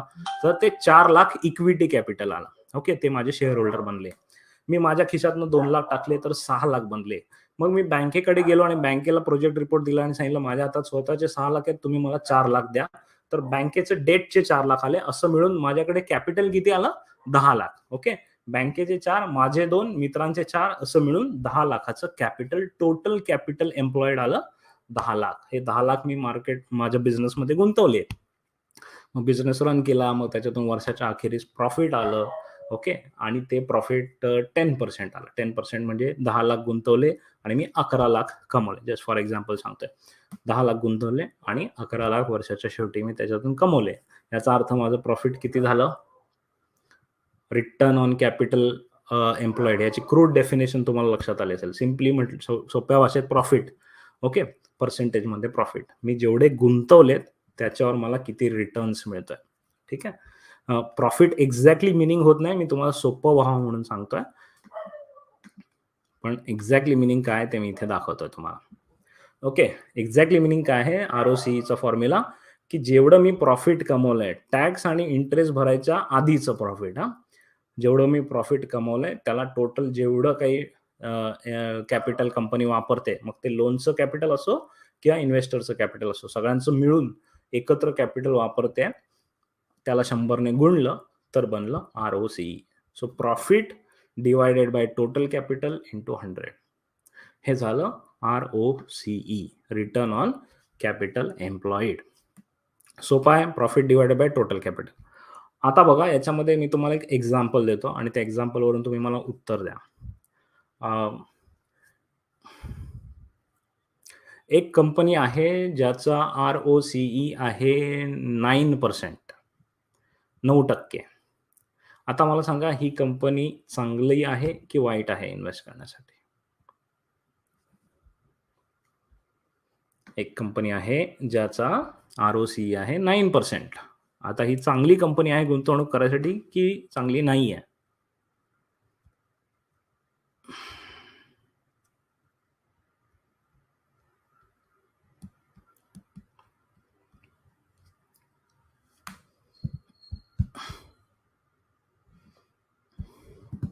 ओके. रमण कांबळे सरांनी उत्तर दिलेलं आहे आधीच, मी जो प्रश्न विचारतोय त्याचं. सो लुक्स लाईक तुम्ही सगळे थोडेसे ॲडव्हान्स ऑडियन्स आहात, म्हणून तुम्हाला मी जे विचारतो ते आधीच कळलेलं आहे. ओके. तरी सुद्धा मी तुमच्या उत्तराची वाट बघतो थोडा आणि मग तुम्हाला एक्सप्लेन करतो, कारण कदाचित सगळ्यांनाच माहिती नसेल.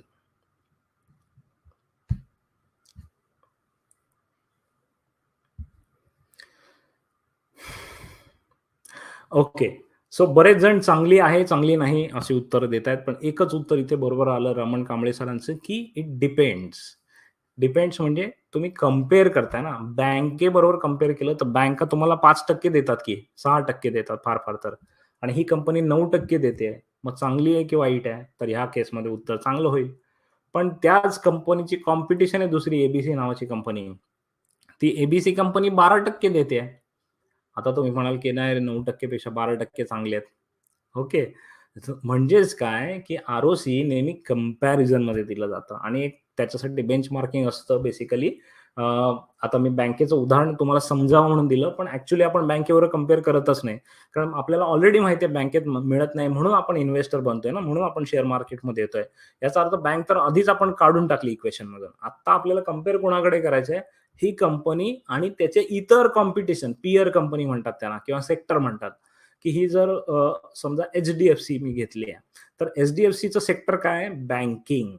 तर मी बँकिंग क्षेत्रातल्या सगळ्या कंपन्यांचा ॲव्हरेज ROCE काय आहे ते बघणार आणि त्या ॲव्हरेजपेक्षाही जास्त चांगलं रिटर्न्स देते का ते बघा. कळलं? कारण मगाशी मी तुम्हाला एकदम सुरुवातीला जे मुलाचं उदाहरण दिलं ना, की त्याला 1% मिळाले. त्या टक्क्यावरून तो हुशार आहे का ते तुम्हाला कळलं. पण तो वर्गात किती हुशार आहे हे बघण्यासाठी तुम्हाला वर्गातल्या सगळ्यांचे मार्क काढायला लागतील. मग रँकिंग करावं लागेल ना. सो एक्झॅक्टली ROCE मध्ये ते करायचं आहे, की त्या कंपनीचा ROCE चांगला पाहिजेच. जर मी शेअर मार्केटमध्ये इन्व्हेस्ट करायला जातो, तर मी 12-15% एक्स्पेक्ट करतो. इथे आपण 15% पकडूया. ओके. तर तो 15% पेक्षा जास्त ROCE पाहिजेच. डेफिनेटली पाहिजे. पण तो इतर कंपन्यांपासून, इतर त्या सेक्टरच्या कंपन्यांपेक्षा जास्त पण पाहिजे. ओके. हे लक्षात आलं तुम्हाला? 15% तर मिनिमम आपण एक्स्पेक्ट करतो ना शेअर मार्केटमध्ये जाणार तर, लाँग टर्मसाठी जाणार तर. छोटं-छोटं नाही. आज खरेदी केलं, उद्या विकलं त्याच्याबद्दल आपण बोलत नाही आहोत. आपण दीर्घकालीन बोलतोय, कमीत कमी 3 वर्षाबद्दल बोलतोय. ओके. सो 3 वर्ष जर आपण इन्व्हेस्ट करणार तर आपण 15% पर एनम तर एक्स्पेक्ट करणार. हे तर that is first rule, 15%. Second is benchmark with the industry. Okay. हा पर्सेंटेजमध्ये असतो. त्याच्यामुळे हा बिलो 1 नसणार. हा ऑलवेज हायर, जेवढे जास्त पर्सेंटेज तेवढे जास्त चांगलं. आता मगाशी जे आपण ROCE बघितलं त्याच्यात टोटल कॅपिटल होता, ठीक आहे.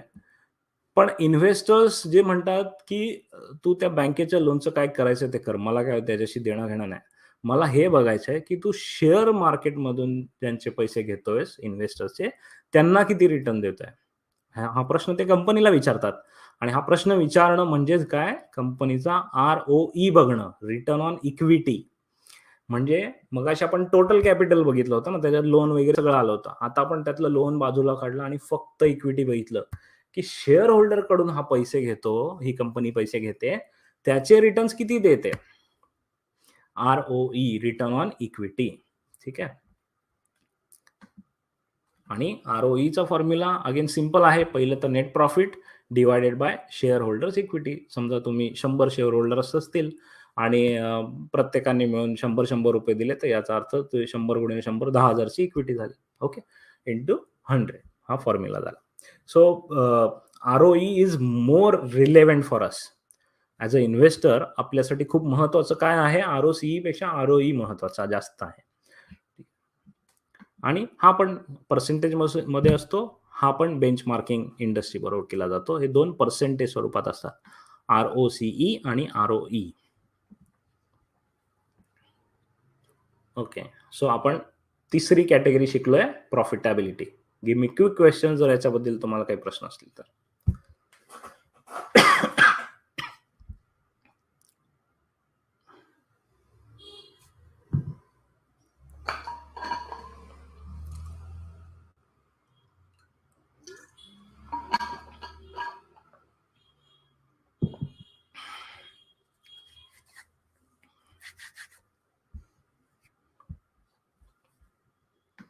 Quick questions.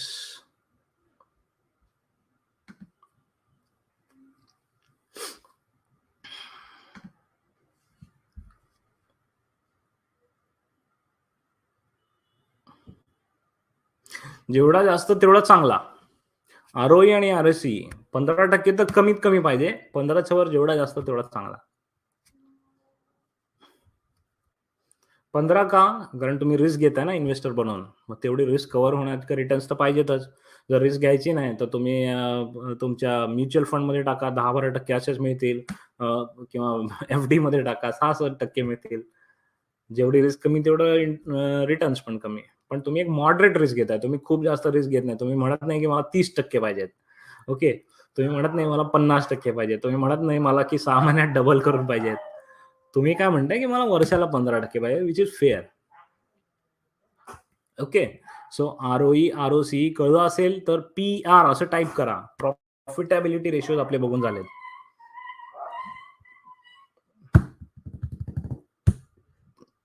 PR असं टाईप करा, प्रॉफिटेबिलिटी रेशो. 3 कॅटेगरीज आपण शिकून झाल्या पण. क्विकली मित्रांनो, क्विक टाईप करा. बरंच आपल्याला शिकायचं अजून.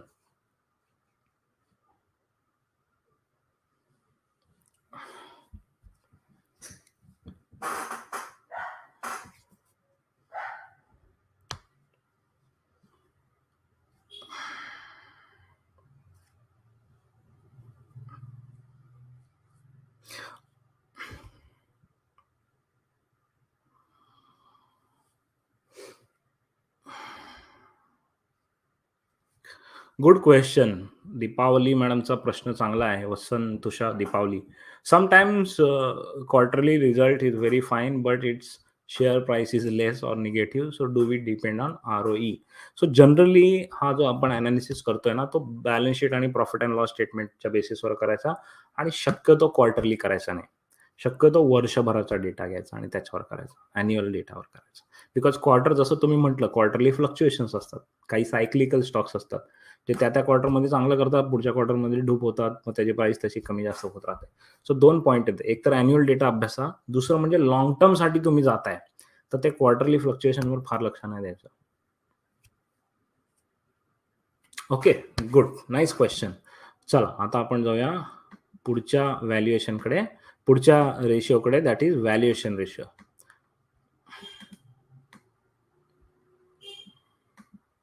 आता जसं मी तुम्हाला सुरुवातीला सांगितलं, पहिले 3 आपण बघितले ते कंपनीचे इंटर्नल होते, कारण त्यांचा कंट्रोल होता त्याच्यावर. व्हॅल्युएशनवर कंपनीचा पूर्ण कंट्रोल नाही आहे. व्हॅल्युएशनमध्ये ग्राहकांना सॉरी ग्राहकांना नाही, शेअर होल्डर्सना ती कंपनी कशी वाटते, मार्केटला ती कंपनी कशी वाटते, मार्केट त्याची व्हॅल्यू करतोय का? तुमच्या हातात एक चांगला हिरा असेल, पण तुमच्या आसपास जवाहीर नाही आहेत, तर ते काय म्हणणार, तो खडा आहे. बरोबर?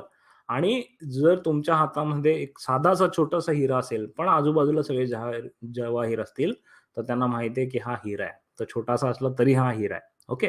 बिकॉज तुमची व्हॅल्यू मार्केट ठरवत असते आणि एक्झॅक्टली कंपनीच्या केसमध्ये पण तेच आहे आणि म्हणून आपण व्हॅल्युएशन बघायचंय, की ही कंपनी ची खरी किंमत एक्स आहे, पण मार्केट त्याला वाय द्यायला तयार होतंय. ओके. म्हणजे ही महाग आहे किंवा ही मार्केटला अजून याची किंमत कळलेली नाहीये खरी, अशा दोन्ही गोष्टी होऊ शकतात. ओके. कारण तुम्ही त्या गावामध्ये जाणारे पहिले जवाहीर असू शकता, पहिले सोनार असू शकता, आजूबाजूला सगळीकडे सोनं पडलंय. पण गावकऱ्यांना माहितीच नाही सोन्याची किंमत आहे. गावकऱ्यांना तर ते एनी अदर मेटल वाटतंय. पण तुम्ही जेव्हा जाल तुम्हाला कळेल, कारण तुम्ही हे पहिले 3 एनालिसिस करून आलाय. पहिल्या 3 एनालिसिसवरून तुम्हाला कळलं, की अरे या कंपनीमध्ये दम आहे, व्हॅल्यू तर चांगली आहे. कळलं? आणि म्हणून आपल्याला पी रेशिओ आणि पी-जी रेशिओ हे 2 रेशिओ आणखीन बघायचे आहेत. हे तुम्हाला त्या कंपनीची किंमत ठरवायला मदत करणार आहेत. उचित किमतीला तुम्ही तो स्टॉक घेताय की नाही ते तुम्हाला ठरवायला मदत करणार. सो हे आहे व्हॅल्युएशन रेशिओ. व्हॅल्युएशन रेशिओमध्ये आपण 7वा बघूया. तो आहे पी रेशिओ. खूप फेमस आहे. तुम्ही सगळ्यांनी खूप ऐकलं असेल या पी रेशिओबद्दल आणि that is price to EPS. EPS म्हणजे earning per share. Okay. P ratio म्हणजे current price, current market price काय त्या शेअरची divided by earnings per share. आपण आतापर्यंत बघितलं ना, प्रॉफिटेबिलिटी होती that is earning per share. प्रत्येक शेअरच्या मागे किती पैसे कमावून दिले त्या शेअरने, that is earning per share. आणि करंट मार्केट प्राइस. ओके. आता तुम्हाला एक सोपं एक्झाम्पल द्यायचं झालं तर समजा तुम्ही एक गाय विकत घ्यायला गेलात. ओके. मार्केटमध्ये गुरांचा बाजार असतो ना, तिथे तुम्ही गाय विकत घ्यायला गेलात आणि त्या गायीची करंट प्राइस समजा ₹10,000. ओके समजा. आणि ती गाय विकणाऱ्याने सांगितलं, की ही गाय जी आहे ना, ही 10 लिटर दूध देते दिवसाला. जस्ट मी एक्झाम्पल म्हणून सांगतोय, तुम्ही आकडे खरे खोटे मानू नका.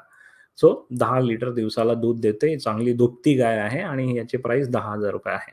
So current price divided by earning per share. आता तुम्हाला माहिती आहे, की जर 10 लिटर दिवसाला देते, तर 10 लिटर गुणिले ₹20 म्हटल्यावर मला मी आता सोपं करण्यासाठी ₹20 सांगतोय. सो मला दिवसाला 10 किती होतात 10 गुणिले 20 ₹200 दिवसाला मिळतायत मला.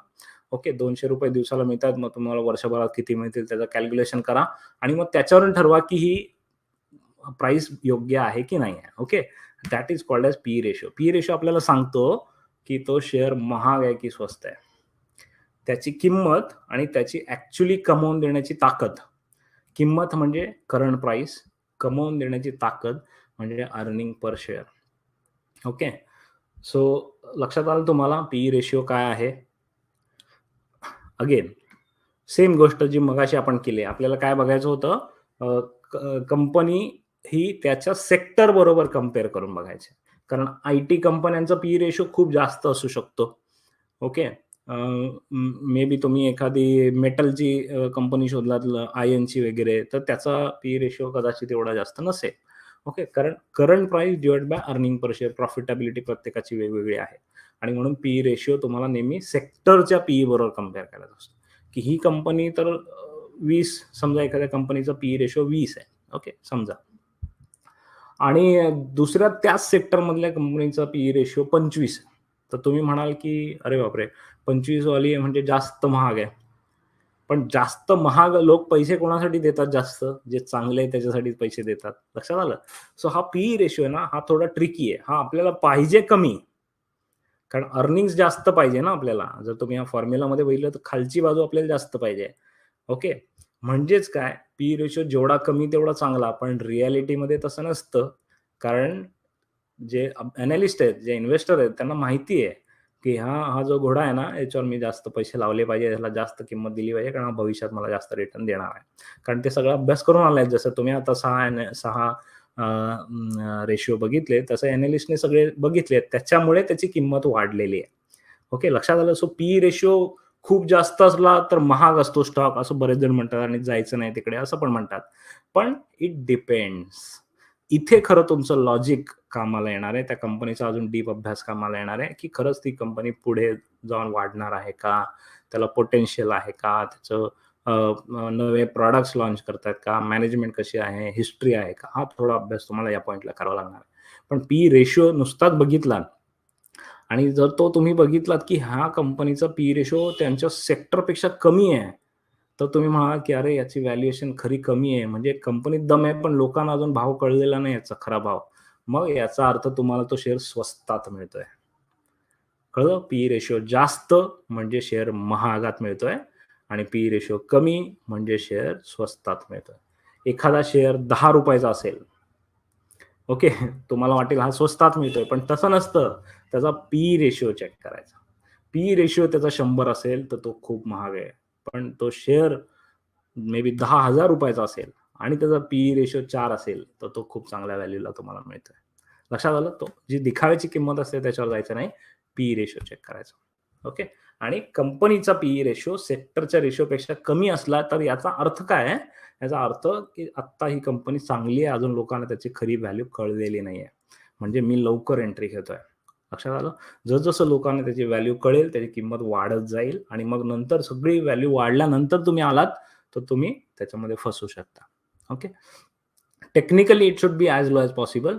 पण चांगल्या गोष्टी स्वस्त मिळत नाही, हे पण तेवढंच खरं आहे. ओके. अंडरस्टूड दिस पॉइंट?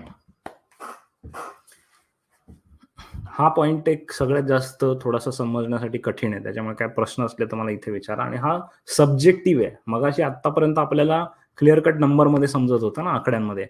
पण हा सब्जेक्टिव्ह आहे.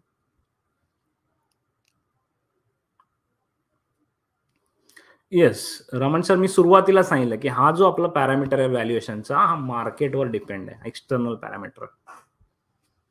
म्हणजे तुम्हाला खूप चांगला स्टॉक मिळाला समजा एखादा. एक्झाम्पल घेऊया आपण. हा फोन बनवणारी एक कंपनी XYZ. ह्या XYZच्या कंपनीचा एनालिसिस तुम्ही केला, तुम्हाला कळला खूप चांगला स्टॉक आहे. पण मार्केटने समहाऊ त्याला नाही भाव दिला. तर तो चांगला स्टॉक असण्याचा तुम्हाला काय फायदा आहे का? नाही आहे ना. त्याच्यामुळे मार्केटचं सेंटिमेंट लक्षात घेणं गरजेचं आहे. तुम्ही ज्या बाजारात आहात, त्या बाजारामध्ये त्या गोष्टीला भाव नसेल, तर तुमच्याकडे हातात मोती असून पण फायदा नाही, तो विकताच येणार नाही.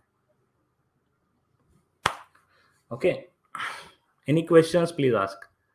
सुनील सर, मी पूर्ण रिपीट नाही करू शकणार कारण बरंच बोललोय आणि अजूनही बरंच बोलायचंय. पण थोड्या वेळाने मी तुम्हाला सांगणार आहे, की याचं रेकॉर्डिंग तुम्ही कसं मिळवू शकता.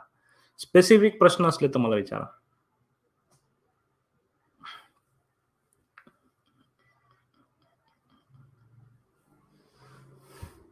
क्विकली विचारा आणि आणि आता आपल्याला अजून एक शेवटचा शिकायचा आहे. त्याच्यानंतर मी तुम्हाला ॲक्चुअली फ्रेमवर्क सांगणार आहे, की कसा शोधायच्या या गोष्टी.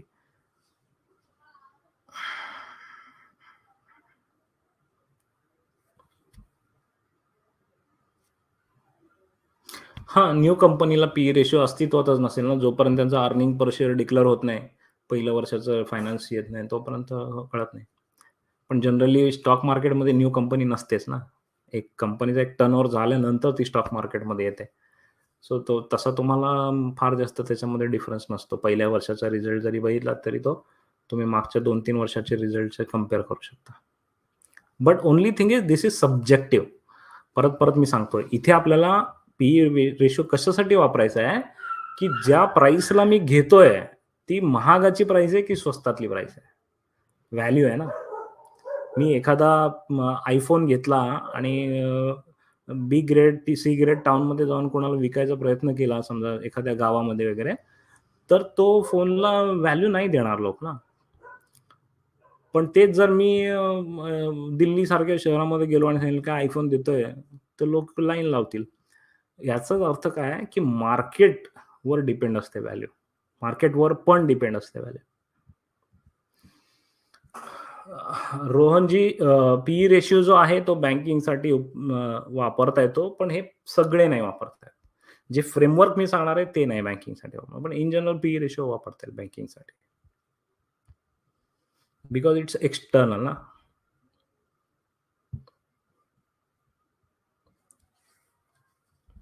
लॉंग टर्म मध्ये मार्केट सेंटिमेंट कमी जास्त होतच राहतात.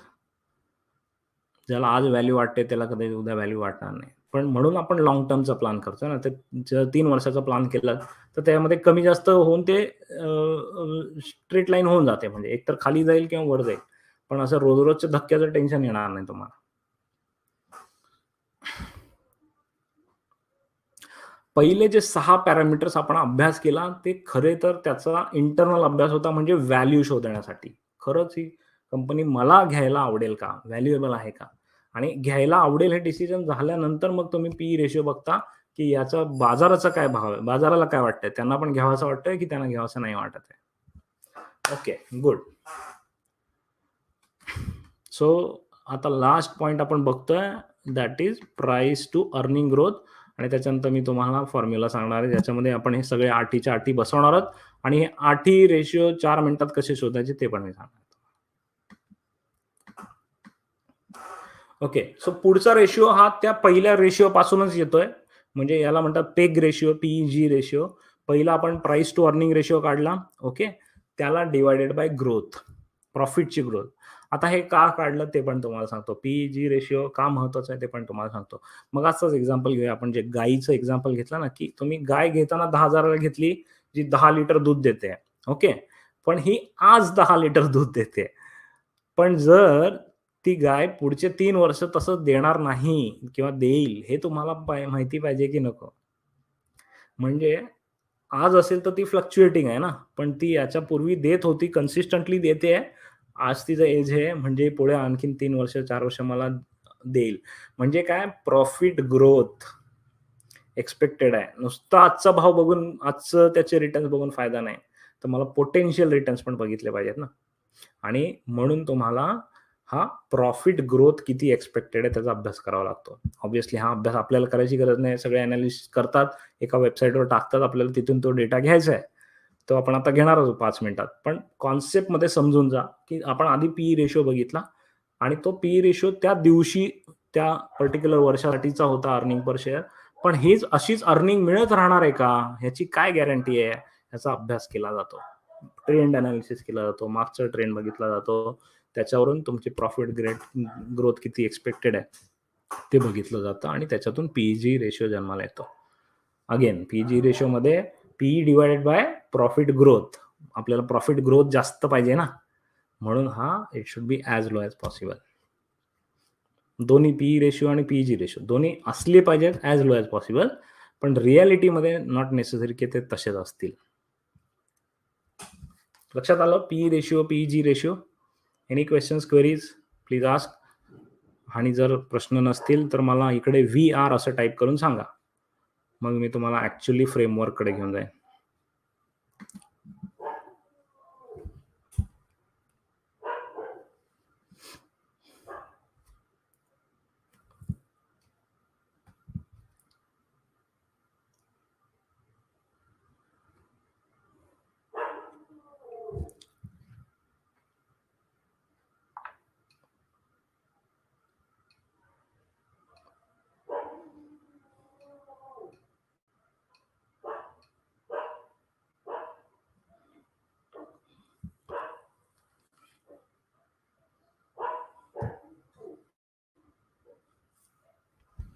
गुड, चलो थँक्यू.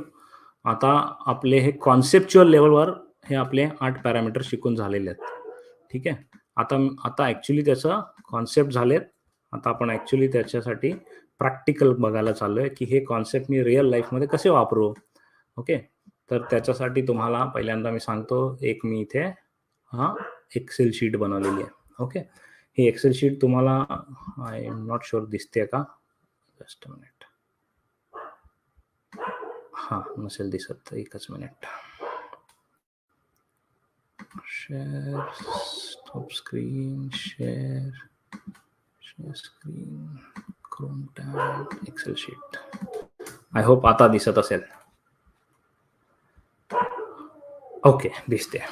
ठीक आहे. सो ही एक्सेल शीट मी इथे बनवलेली आहे आणि ही एक्सेल शीट नीट बघा. याच्यामध्ये आपले पहिले 4 कॅटेगरीज आहेत: liquidity ratio, leverage ratio, performance ratio आणि व्हॅल्युएशन रेशिओ. 4 कॅटेगरीज. प्रत्येक कॅटेगरीमध्ये 1, 2, 3, 4, 5, 6, 7, 8 हे 8 आपण आता बघितले ते रेशिओज आहेत. त्या रेशोचं फॉर्म्युला आहे इथे आणि त्याचा मेशर आहे, म्हणजे कमी पाहिजे की जास्त पाहिजे, ग्रेटर दॅन 1 पाहिजे, लेस दॅन 1 पाहिजे, पर्सेंटेजमध्ये दिलेलं आहे. जसं मी म्हटलं की आरओसी, आरओई कमीत कमी 15% तर पाहिजेच पाहिजे. ओके. त्याच्यानंतर पी रेशो किती पाहिजे, पेग रेशो किती पाहिजे. सो हा सगळा इंडस्ट्री अनालिसिसचा भाग आहे, हा मी इथे टाकलेला आहे. आणि एका पर्टिक्युलर स्टॉकसाठी मी हा डेटा पण टाकलाय. तो स्टॉक कुठला ते मी तुम्हाला आता सांगत नाही, थोड्या वेळाने सांगेन. पण हा जो फॉर्म्युला आहे आपला, या फॉर्म्युलामध्ये आपल्याला हा सगळा डेटा टाकायचा आहे. ओके. आता हा डेटा कुठे मिळवायचा, कसा मिळवायचा ते मी पहिल्यांदा सांगतो. मग आपण तो डेटा इथे घेऊन येऊया. तुम्ही जे एका स्टॉकचं नाव सांगाल, त्या स्टॉकसाठी आपण तो डेटा शोधूया. ओके. तर त्याच्यासाठी जी साईट आहे, त्या साईटचं नाव आहे screener.in. फ्री साईट आहे स्क्रीनर नावाची, तुम्ही ऐकली पण असेल, screener.in. आणि तो जो डेटा होता तो गोदरेज कंझ्युमर या कंपनीचा होता. ठीक आहे. आता मला तुम्ही एखादा स्टॉक सांगा, शक्यतो FMCG सांगा, कारण मी हा पहिला गोदरेज कंझ्युमर प्रॉडक्ट घेतलाय. किंवा तुम्हाला दुसरा कुठला सांगायचा तर तो पण सांगा. 1-2 कोणाचं तरी घेऊया आपण. HAL आलं एक नाव. ठीक आहे. HAL म्हणजे हिंदुस्तान. HAL का HUL? Okay. ITC would be interesting. So ITC घेऊया.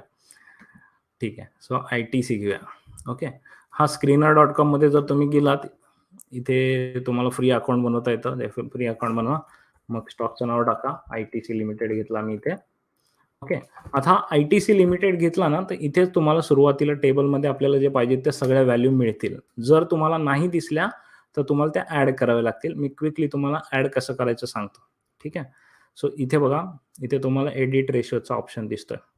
ह्या एडिट रेशिओमध्ये मी गेलो आणि हे आपल्याला पाहिजे ते 6-7 मी घेऊन ठेवले होते. ते पहिल्यांदा मी डिलीट करतो. म्हणजे एकदम शून्यापासून सुरुवात करूया. ओके. आता माझ्याकडे कुठलेच रेशिओ नाही आहेत बघा. ठीक आहे.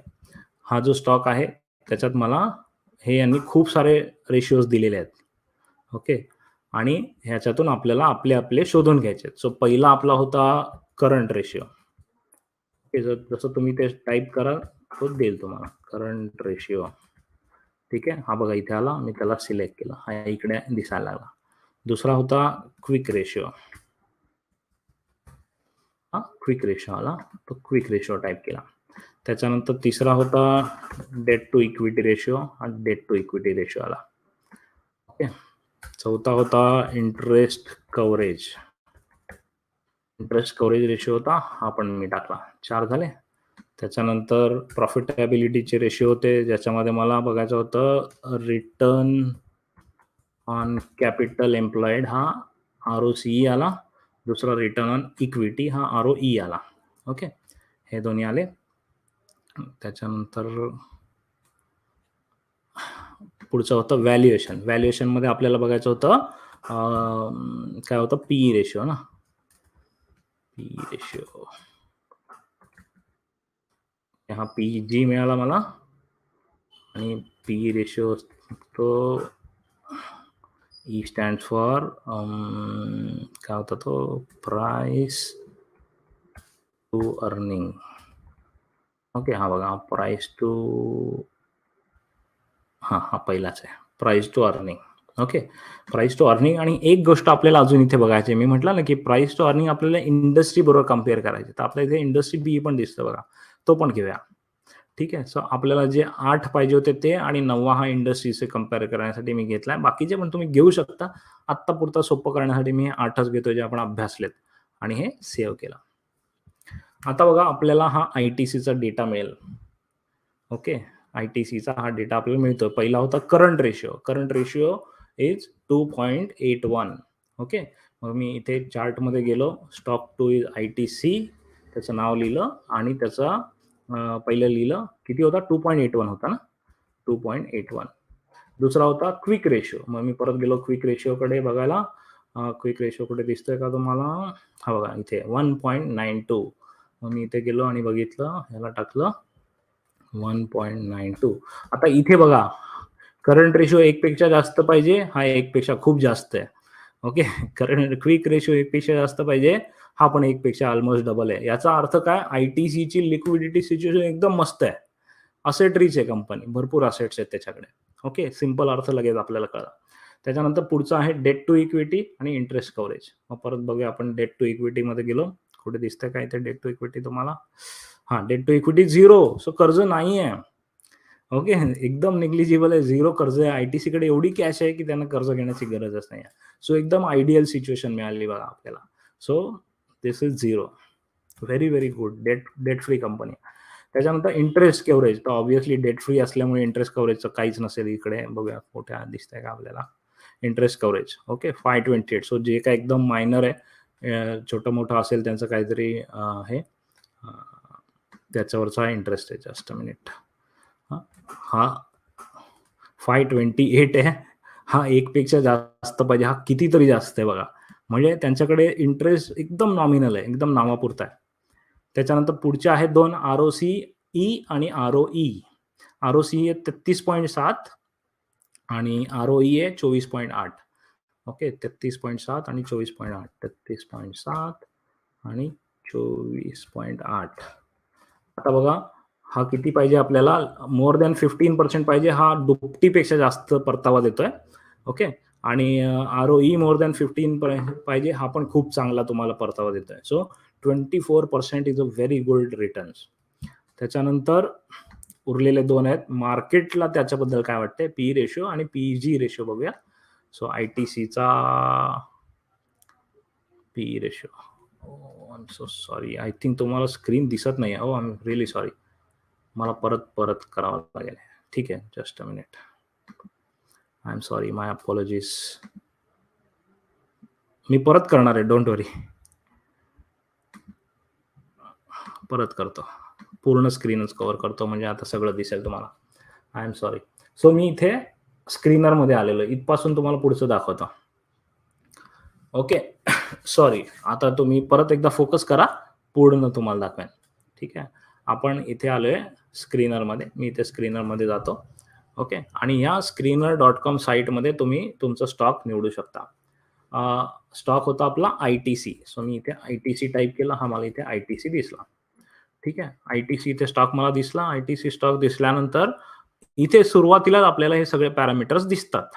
ओके, जर दिसत नसतील तर ते तुम्ही एडिट पण करू शकता. इथे खाली छोटासा एडिट रेशो दिसेल. तुम्हाला पहिल्यांदा लॉग इन करावं लागेल. ते फ्री आहे लॉग इन screener.com मध्ये. ठीक आहे, सो मी इथे एडिट रेशोमध्ये गेलो आणि जे सुरुवातीचे ते सगळे मी काढून टाकतो. पार्टी कोरी करतो आणि पहिल्यापासून आपण सगळे रेशो घेऊया. ठीक आहे, I am so sorry, I have to repeat this, पण चालेल. तुम्हाला सगळं मी पहिल्यापासून सांगेन, सो तुमचं काही मिस होणार नाही. ठीक आहे, तर आता मी हे सगळे रेशो काढून टाकले. आपल्याला जे 8 पाहिजेत तेवढेच 8 घेऊया आपण. ओके, पहिला होता आपला रेशो करंट रेशो. ठीक आहे, हा करंट रेशो आला, तो मी घेतला. इथे दिसायला लागला आपल्याला वरती. दुसरा होता क्विक रेशो. तो पण आपल्याला इथे सिलेक्ट केल्यावर दिसायला लागला.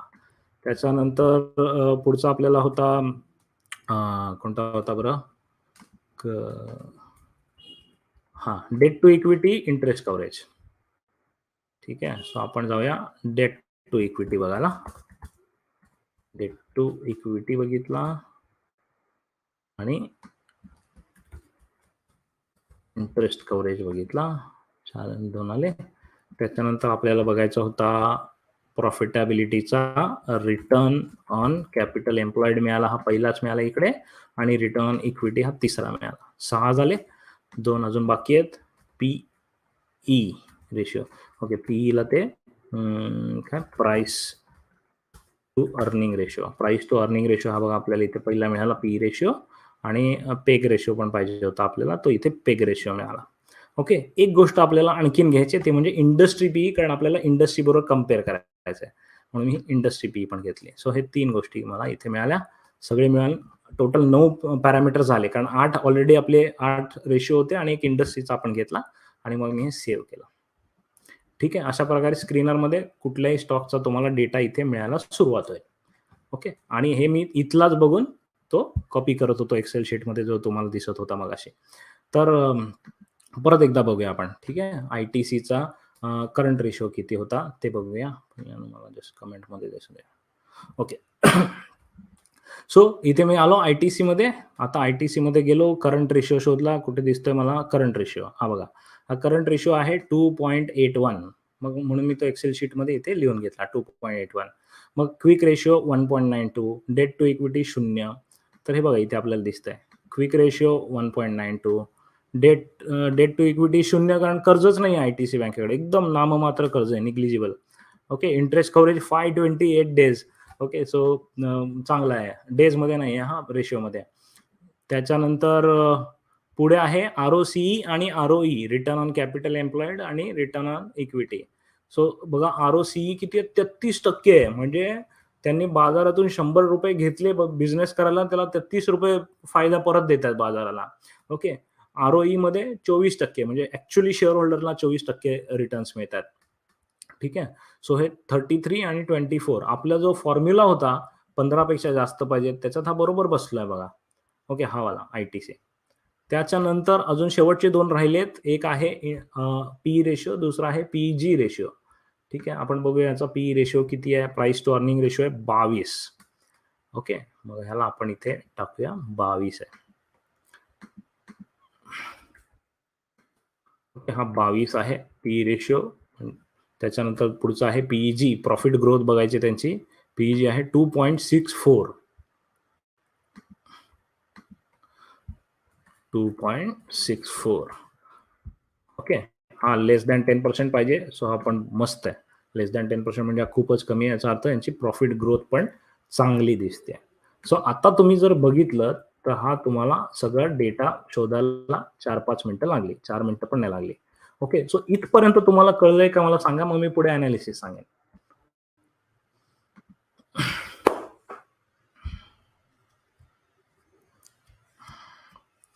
मी परत रिपीट केलं, सो आय होप तुम्हाला आता ते परत सगळे एक्सेल शीट दिसायला लागली असेल. ओके, आता आपलं याचं काम जे आहे screener.comचं काम संपलंय. I will give you excel sheet only.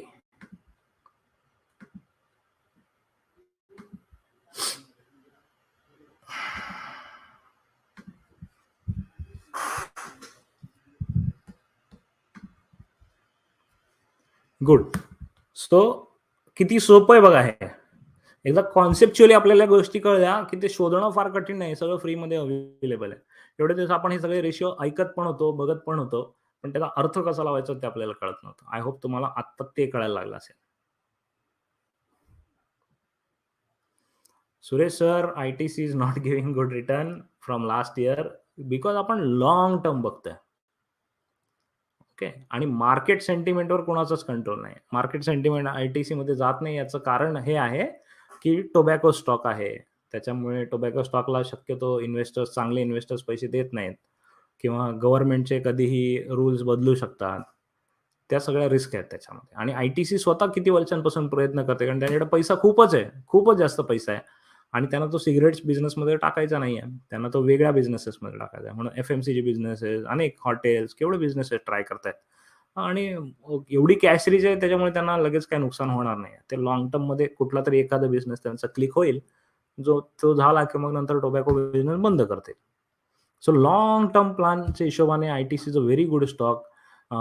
Dividend चांगला देत आहेत, म्हणजे तुम्हाला एक खूप जास्त रिटर्न देणारा एफडी अकाउंट असं म्हणू शकतो आपण आयटीसीला.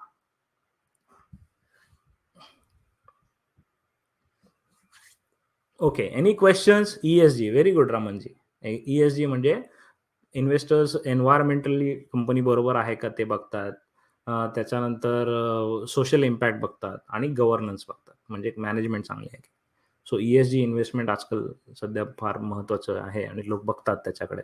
ही कंपनी सोशली चांगली आहे की नाही. सिगरेट कंपनी सोशली चांगली नाही आहे, त्याच्यामुळे प्रॉफिटेबल असली तरी पैसे देत नाहीत. पण आयटीसीला स्वतःला कल्पना आहे या गोष्टीची, आणि म्हणून आयटीसीला स्वतःला सिगरेट बिझनेसमधून लांब जायचं आहे. It's a cash cow business, पैसे कमवत आहेत, पण इव्हेंच्युअली त्यांना ते बंदच करायचं आहे.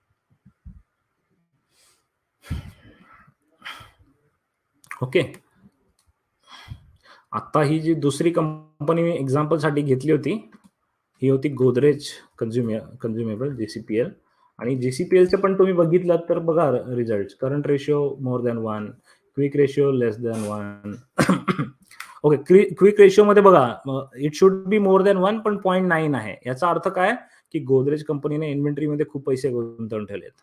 ओके, हा सिंपल अर्थ झाला त्याचा. सो इथे त्यांचे मार्क्स गेले.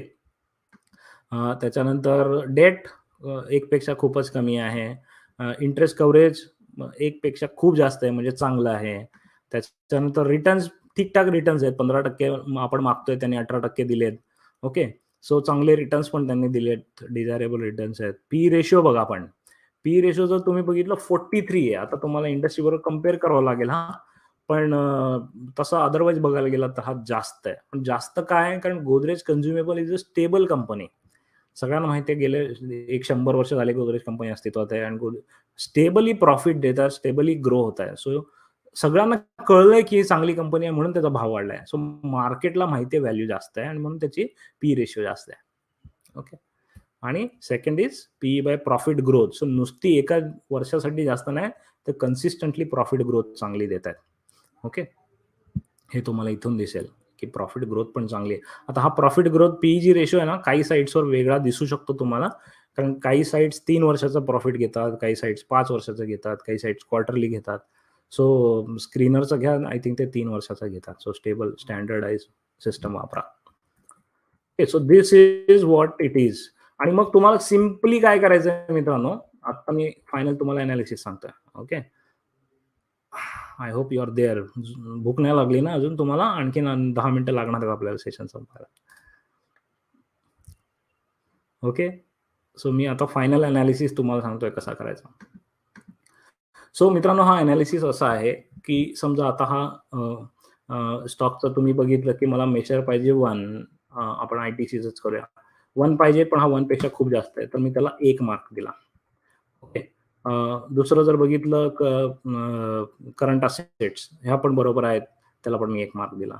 दुसरं लेस दॅन 1 पाहिजे, हे 0 आहे. याला पण 1 मार्क दिला. हे मोर दॅन 1 पाहिजे, हे 528 आहे. याला पण 1 मार्क दिला. ओके. सो माझ्या रिटर्न्सच्या हिशोबात हे एक्स्पेक्टेड रिटर्नपेक्षा खूप चांगले रिटर्न आहे. ह्याला पण 1 मार्क दिला. सो जर तुम्ही बघितलं, आयटीसी या 8ही पॅरामीटरवर चांगला स्टॉक आहे. ओके. फक्त हा पी मी कंपेअर केला नाहीये इंडस्ट्री पी बरोबर. आपण करून बघूया. आपण इथे इंडस्ट्री पी घेतला होता मगाशी. इथे कुठेतरी दिसेल. Industry P. हा बघा. इंडस्ट्री पी किती आहे? 17.4 आहे आणि या कंपनीचा पी रेशिओ किती आहे? स्टॉकचा पी 22 आहे. म्हणजे हा इंडस्ट्रीपेक्षा महाग आहे ऑब्व्हियसली. कारण स्टेबल कंपनी आहे, स्टेबल प्रॉफिट्स आहेत. सगळ्यांना माहिती आहे चांगले रिटर्न्स देते. डिव्हिडंड्स खूप चांगले देते कंपनी. कारण त्यांच्याकडे कॅश खूप आहे. कॅशचं करायचं काय ते माहिती नाही. म्हणून ते शेअर होल्डर्सना डिव्हिडंड देतात चांगला मस्तपैकी. So that way it is a good company. पण हा इंडस्ट्रीपेक्षा महागात मिळतोय स्टॉक. महागात म्हणजे ही जी प्राइस आहे 273 ही त्यांच्या पिअरपेक्षा, त्यांच्या इतर कंपन्यांपेक्षा ही महाग आहे. ओके. पण चांगल्या गोष्टी स्वस्त मिळतच नाहीत कधी. त्या महागच मिळणार हे पण आहे.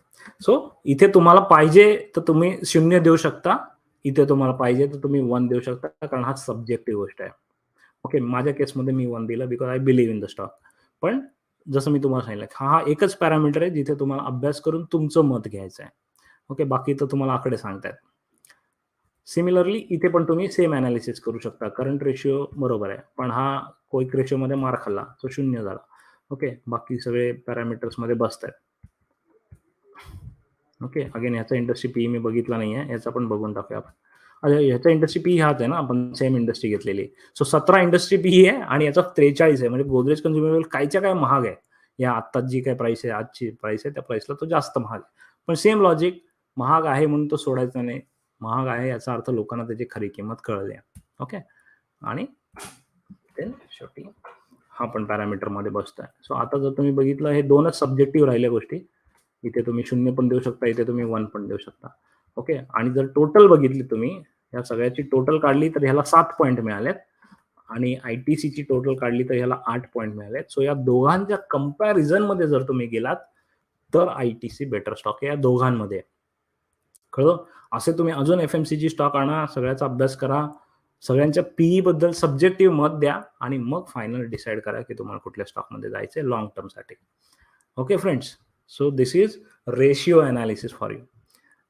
आता मगाशी मी चांगली आपली लिंक लागलेली म्हणून ब्रेक केलं नाही. तुम्हाला रेकॉर्डिंग याचं कसं ज्यांना पाहिजे असेल किंवा एक्सेल शीट पाहिजे असेल तर त्याच्यासाठी नेटबेटच्या मास्टर माइंड हे जे आमचं प्रॉडक्ट आहे त्याच्याबद्दल मी तुम्हाला सांगतो थोडा वेळ आणि मग आपण प्रश्नोत्तरांकडे वळूया. Okay. So NetBet master mind जसं मी सुरुवातीला सांगितलं की दर महिन्याला आम्ही 5 सेशन घेतो. सुरुवातीला एक सिरीज सुरू झाली, मग दुसरी, मग तिसरी करत करत आता 5 झाल्यात, 6वी आता सुरू होईल. भविष्यात आणखीन पण आम्ही कदाचित 7वी, 8वी, 9वी वाढवू. ओके. सो आता मी तुम्हाला मास्टर माइंड सिरीजच्या पेजवर घेऊन जातो. Just a minute.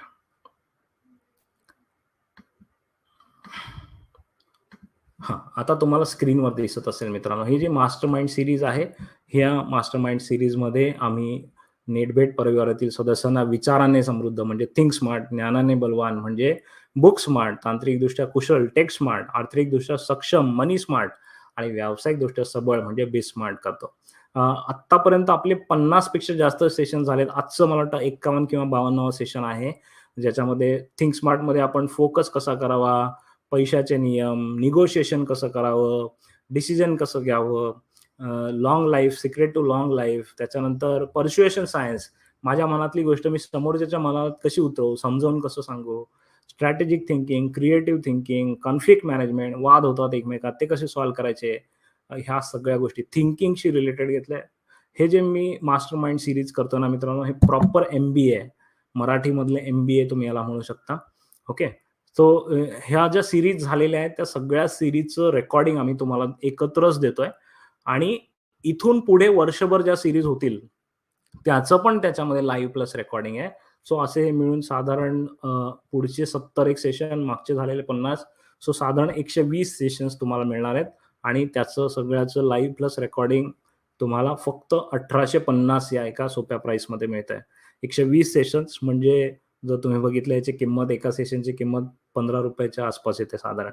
आणि हे सगळं मी का देतोय? कारण हा प्रॉपर MBA आहे. याच्यामध्ये थिंकिंगशी रिलेटेड आहे, टेक्नॉलॉजीशी रिलेटेड आहे. अनेक टूल्स आम्ही शिकवले त्याच्यात Googleला, Keep, calendar, Gmail, graphic designing, video designing, okay, forms, to do list, drive असे अनेक याच्यामध्ये खूप डीपमध्ये आत्ता तुम्ही बघितलं असेल मी 2 तास किती डीपमध्ये शिकवतोय.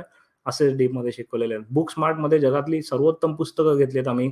Deep work, eat that frog, atomic habits, goal, Ikigai, one thing, 7 habits of highly effective people, top of the books. ही पुस्तकच तुम्ही घ्यायला गेलात तर तुम्हाला 10,000ला मिळतील. ती पुस्तकं तुम्ही वाचणार कधी आणि त्यातनं शिकणार कधी. इथे मी मराठीमध्ये त्याचे अनालिसिस दिलेले आहेत, ॲक्शनेबल टिप्स दिलेल्या आहेत. त्याच्यानंतर बी स्मार्टमध्ये जसं मी सुरुवातीला सांगितलं बिझनेस सुरू कसा करायचा, बिझनेस आयडिया कशी शोधायची, व्हॅलिडेट कशी करायची, business planning, business modelling, value preposition, vision, mission, values या सगळ्या गोष्टी याच्यामध्ये शिकवल्यात. मनी स्मार्ट जे आत्ता आपण बघतोय मित्रांनो, त्याच्यात mutual fund, personal finance, investment किती करावी, इन्शुरन्स किती असला पाहिजे, कर्ज किती असलं पाहिजे, टॅक्स किती भरायचा, त्याच्यानंतर आपलं रिटायरमेंट प्लॅनिंग, या सगळ्या गोष्टी याच्यामध्ये मी शिकवल्यात. नवे म्युच्युअल फंड कसे आयडेंटिफाय करायचे, त्याच्यानंतर पोर्टफोलिओ कसा बिल्ड करायचा शेअर मार्केटचा. आणि आजचं आपलं सेशन हे होतं फायनान्शियल रेशिओज करून कंपनीचा अनालिसिस कसा करायचा. आणि ही सिरीज आहे, ह्याच्यामध्ये असे एपिसोड येत जाणार आहेत. हे सगळं रेकॉर्डिंग आम्ही तुम्हाला देतोय. सगळे आत्तापर्यंत झालेले सगळे सेशन्स तुम्हाला देत आहे, प्लस पुढचे येणारे 60-70 सेशन्स ते तुम्हाला देत आहे. असं सगळं मिळून आम्ही तुम्हाला एका सोप्या किमतीमध्ये देतो आहोत. ही किंमत आहे ₹1850 आणि ही दर महिन्याला वाढत जाते. तर मी त्याची लिंक इथे देतोय.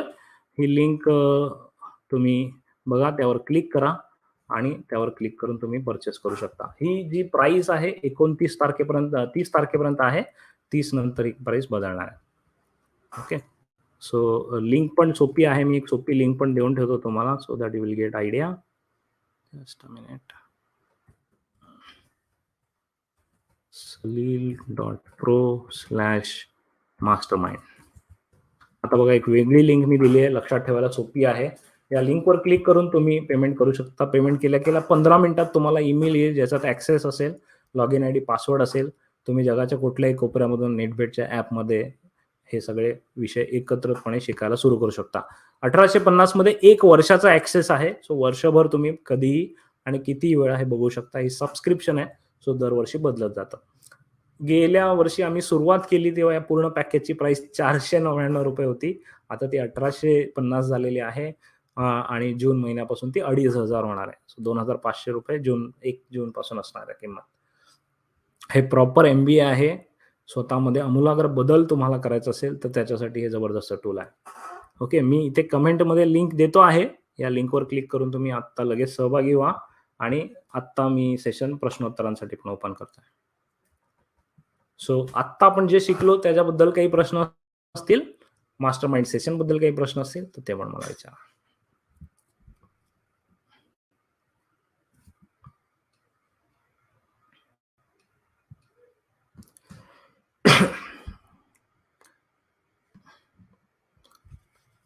फक्त मनी सीरीज आत्ता उपलब्ध नाहीये. पूर्ण सगळ्या सीरीज आम्ही 1850 मध्ये देतोय.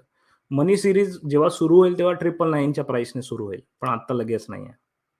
मनी सीरीजचे किमान 10 एपिसोड झाले किंवा आम्ही ते 999 फक्त मनी सीरीजची प्राइस होईल. सध्या मी सगळ्यांचे 10-10 सेशन होईपर्यंत थांबलो. एकदा 10-10 सेशन झाले की मग त्या वेगवेगळ्या विकण्यात येतील. आत्ता मी तुम्हाला बेस्ट डील म्हणून त्या कॉम्बोमध्ये सगळ्याच मास्टर माइंड सेशन देतोय.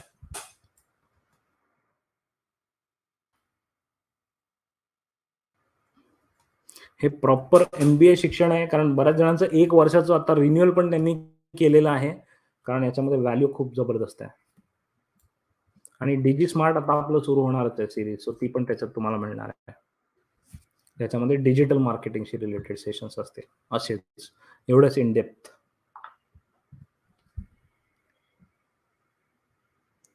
गुड. सो मित्रांनो, ऑफिशियली सेशन आपलं क्लोज झालंय, पण तुम्हाला काही प्रश्न असले तर मला विचारा. रेशिओ अनालिसिस कसा वाटला? करायला मजा येईल का? आता जी मी एक्सेल शीट दाखवली ती पण तुम्हाला मिळेल. आम्ही बऱ्याच एक्सेल शीट अशा प्रत्येक सेशनमध्ये आहेत. त्या पण तुम्हाला मिळणार. प्रत्येक सेशनचं ऑडिओ रेकॉर्डिंग मिळणार. सो तुम्ही चालता-चालता पण ऐकू शकता. व्हिडिओ रेकॉर्डिंग मिळणार. प्रत्येक सेशनच्या खाली प्रश्न विचारायची सोय आहे. सो तुम्हाला काही प्रश्न असले तर ते तुम्ही विचारू शकता. माइंड मॅप जो आहे दाखवला मी, तो माइंड मॅप तुम्हाला मिळणार आहे. एक्सेल शीट जी दाखवली ती एक्सेल शीट मिळणार आहे. ती तुम्ही वापरू शकता स्वतःची. सो हे सगळं कंप्लीट पॅकेज त्याच्यामध्ये मिळणार. सेशन आम्ही ऑब्व्हियसली फ्री ठेवलेले आहेत सगळ्यांसाठी, जास्तीत जास्त लोकांना फायदा व्हावा म्हणून. पण जर तुम्हाला कंटिन्युअस अभ्यास करायचा असेल, आत्तापर्यंत 50 व्हॅल्युएबल सेशन झालेत, ते पण तुम्हाला पाहिजे असतील, तर तुम्ही मास्टर माइंड सीरीजमध्ये सहभागी व्हा. Little different question. How listing price is calculated? Easy LIC. So listing price करण्यासाठी व्हॅल्युएशनचे फॉर्म्युलाच असतात. जर तुम्ही बघितलं, LICने सुरुवातीला सांगितलं की 2100 काहीतरी आपली प्राइस असणार आहे म्हणून. नंतर ती उतरवून त्यांनी 900 केली. कारण त्यांनी व्हॅल्युएशनचा फॉर्म्युलाच बदलला लास्ट मोमेंटला. जस्ट लिस्टिंगच्या काही दिवस आधी त्यांनी व्हॅल्युएशनचा फॉर्म्युला बदलला.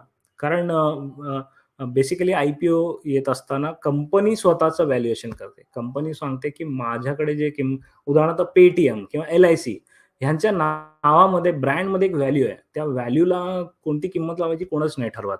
मग ती कंपनी त्यांना जी वाटेल त्यांच्या फॉर्म्युलाने ती लावते. मग ती पण ॲसेटच आहे ना. अशा प्रकारे ते व्हॅल्युएशन होतं आणि त्याच्यामुळे ती एक्झॅक्ट किंमत बदलू शकते. प्रत्येक कंपनी ठरवते माझ्या असेट्स बघून की मला किती शेअर होल्डर्सकडून पैसे पाहिजेत.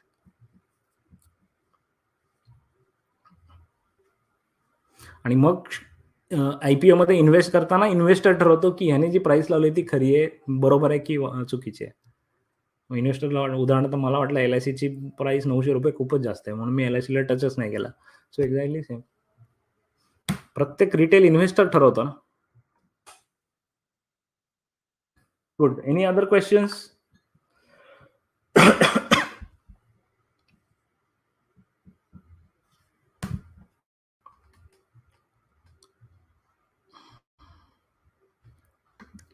ओके. सो इथे आपल्याला सगळ्या सीरीज दिसतायत. किती झालेत, किती येणार आहेत सेशन्स ते दिसतंय. प्रायव्हेट फेसबुक ग्रुप आहे, त्याच्यामध्ये तुम्ही जॉइन होणार आणि नव्या सीरीज पण आपल्या ज्या येणार आहेत त्या पण ॲड होणार त्याच्यामध्ये. सो हे ॲन्युअल सबस्क्रिप्शन आहे. मराठीमधली सगळ्यात मोठी नॉलेज बँक मी बिल्ड करतोय, ज्याच्यामध्ये सगळे विषय आहेत. सर्वांगीण विकास आहे, टेक्नॉलॉजी आहे, थिंकिंग आहे, बिहेवियर आहे, त्याच्यानंतर बुक्स आहेत, मनी आहे, बिझनेस आहे, डिजिटल आता ॲड होईल त्याच्यात आणि अजूनही नव्या सीरीज ॲड होतील. So this is a investment. Good. I don't see any other questions. एक तर तुम्हाला खूप भूक लागली असेल किंवा मे बी प्रश्न विचारायचा कंटाळा आला असेल. In both case it's okay. I think आपलं सेशन आता होत आलेलं आहे. 9:54 झालेत. I will wait for 1 more minute 9:55 पर्यंत आणि नंतर आपण सेशन क्लोज करूया. Yes Mandarji, the link is open for everybody. You can share it with friends.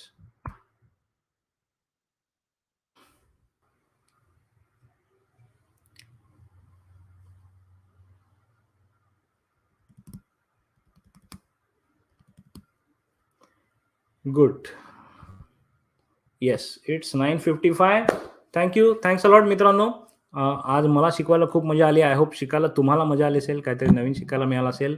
NetBet mastermind सीरीजच्या नव्या सीरीजमध्ये असेच विषय घेऊन आम्ही येणार आहोत आणि आपण असंच नवीन काहीतरी शिकत राहूया. Thank you. All the best. Bye bye and good night.